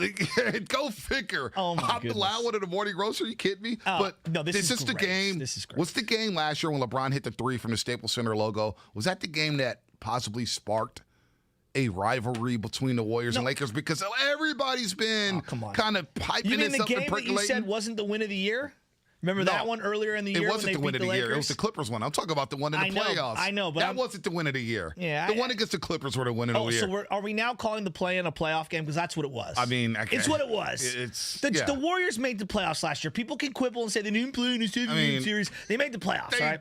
Didn't technically make the playoffs. They were in the playoffs. Those were playoff games, and they lost both of them. Games, and they lost both of them. So whatever, we can dissect. You can do whatever makes you we happy. can dissect and stuff. When Steph Curry looked at LeBron James, when LeBron was like, I'm seeing 75 rims, and Curry's like, get out of here. And he did that thing. That was the entire Bay Area backing Steph Curry like, thank you. Finally, somebody called out LeBron on the court with his shenanigans and his ridiculousness. All about the narrative building. I couldn't see. All right, it's showdown time. I hate the Lakers so much. I hate the showdown. And I love that they're great. I got to get used to this. You hate a lot of people. You got a lot of hate in your heart. Love-hate. You got a lot of hate in your heart. Steiny's here. What's up, Steins? What's up, hey, Steiny? guys? What's going on? Nothing much, man. I'm trying to get the hate. I'm trying to dissipate some of the hate out of Shasky's body here. He hates the Lakers. But before we even get this started, Warriors-Lakers. Not bad. Brooklyn, Milwaukee, and then you get the Warriors going down to Staples Center to take on Russell Westbrook, LeBron, and AD in the LA Lakers. I mean, it's clear that the league and a lot of fans think the Warriors are going to be back next year. And I'm talking back in maybe the top 4 to 6 teams in the NBA. The Lakers are obviously the top draw or the big name in the Western Conference, so they're playing the Warriors. So it's like set up that those are the 2 teams to watch. I'm also looking forward to seeing what's happening on Christmas. I see a couple of those games have leaked. I think the Lakers are playing Brooklyn, maybe. Wow. Is that right? I like that. What about the Warriors? Yeah, all I saw was the Hawks are playing the Knicks. Are you going to be flown out for that game? Probably not if it's not the opener. I'll see about the opener. I got to find out where the Hawks are opening this year. But I got to believe. I gotta believe the Warriors are playing on Christmas. Yeah, no doubt. I'd be shocked if they're not playing on Christmas. I hear it may be the Clippers or the Bucks. That's what rumors are telling me. Last year they played the Bucks, but I could see the Clippers. But Milwaukee's maybe intriguing to defend the champs. Let's bookmark the Warrior talk for just a second. I want to get into Chris Bryant. He said some stuff that was very interesting last night, basically saying essentially that he's in control and not Scott Boras. So the question isn't like, oh, do you want Chris Bryant? Of course you want Chris Bryant. The question I'm curious on, Steiny, and you're a little more reserved than I am, is there a number of years that's too much for you? Because I'm reluctant to give 6-7 year deals these days. Like, you just know that's a bad deal on the back end. I think 5 years and overpaying, if that means 30-35 million, then so be it. What do you say when I say that? I like the number 5. I do. And I'm with you. You know, you start going over 5, and now all of a sudden you're really putting yourself at risk if something goes wrong. I can't see the Giants going real long. Like, let me ask you this: Would Harper get 13 years? 13 years. About 8 too many. Yeah. How high do you, and the Giants were said to be, knocking on the door. How many years do you think the Giants would have given Bryce Harper? Really? 8 or 9. I think they were looking at 10. Okay. They were looking at 10, which is ridiculous, right? Wow. Thank God. I mean, think about John Carlos Stanton a few years ago. I think they were talking, 7-8 years? He had 7 left. He had 7 left at prorated at 250 over 10, so whatever that is. So what does that number look like, though? What, is it $30 million a year? Is it $35 a year? Because look, 4 years, $35 million, you give them $140, you call it the day. You got a lot of money coming off the books with Johnny Cueto and possibly Brandon Belt. What does it look like per year, Steiny? 20-ish, I think. 20-ish, like that. That'd be a bargain. I'm sorry, for Chris not Bryant. 20. What am I saying? 30-ish. Yeah. 30-ish per year. Yeah. Did I say 20? Yeah. That's pretty funny. But they were talking about maybe between 175 and 225 for the total package. I wonder if because he's only been here 3 weeks, maybe he doesn't feel like he needs to get a 9-year deal. Right. You know what I mean? Maybe right. he's, I like it here. It's working out. 4 or 5 works for me. But I think it's obvious that he's, it's like the thing that's fascinating was this was supposed to be the turning point off season for the Giants. Yep. So the way I look at it now is, okay, Chris Bryant becomes the free agent that you got to go sign, almost as though he weren't here right now. You re-sign Chris Bryant. You figure out what you're going to do with Posey. You're going to probably bring Brandon Belt back. Let's see. As not an everyday player. I mean, he's made $17 million each of the last 4 years. You could probably get him for less than that. It's just amazing the way we're looking at this. Crawford's already been extended. Yep. It's a great deal. No, I can't believe it. And they're talking about Buster Posey being extended as well. Although he's saying, I don't know what I'm going to do. Right. If he's going to come back or not. Believe it or not, I could actually see Posey retiring after next year. But he says that remains to be seen. I guess these are all good when you got to pay Gosman to come back. Yeah, I don't know. I think Gosman's losing a little money right now. Yeah, we'll see. We'll see about that. I want to play something for you, Steiny, real quick, because I do think the Giants are ahead of schedule. They may be the next championship team in the Bay Area. Nobody would have thought that 4 months ago. Brian Baldinger joined us this morning. Here's what he had to say about Trey Lance possibly starting week 1. We're talking about the quarterback competition between him and Jimmy G. Well, here's what Baldy said about that. Well, they're going to need both quarterbacks, period. I mean, Trey Lance isn't winning this job in the next 2 weeks. So, I mean, I just think that's kind of a reach to even think that that's possible. I think they're going to give him enough that I think he's going to be on the field week 1 for the 49ers. I've said that from the beginning, that there's going to be a package for Trey Lance. He's too big. He's too good of a runner for a team that likes to run the football. I think that there'll be packages for Trey Lance, but I think you got to develop both guys to a degree. But I believe this is Jimmy's team right now. I think put the starters out there. Let's put Debo and the tight end. Let's get them all in the left tackle and the center. Let's put them all out there, and let's try to make some kind of an evaluation. Trey Lance can't win the job in the next 2 weeks. Steiny, your thoughts? It does feel like the hype train slowing down just a little bit, and not just because of the game on Saturday. Although he was up and down, but he was, obviously threw an incredible pass. But then I guess yesterday they're saying Garoppolo had a nice practice, completed 10 straight throws. They both threw. I know, I can't believe I know all these details, but they each threw an interception. Steiny, the move the ball drill. One to Warner and one to. It was the move the ball drill. Exactly. Isn't that what's known as football? Yes, move the ball drill. Hey, we got to get out of here right now, Steiny. Call me Stretch Armstrong because I'm reaching. I still believe, Lance, this is a big week for him. Possible. I mean, the thing is nobody really knows what's going on kind of behind closed doors. So it's definitely keep an eye on it. All right, Steiny, have a good show. I'll be listening. Guru Diz, we will definitely be listening. Keep it locked right here on 95.7 The Game. Good, take care of Steiny. Listen to them from 10 to 2 and then DRK right here on 95.7 The Game. We'll see you on Wednesday. Good job, Langford, Curly, Shasky. See you in the morning. If you've got an insurance question, you could talk to your Nana, but she'd probably just tell you how she insured her couch from...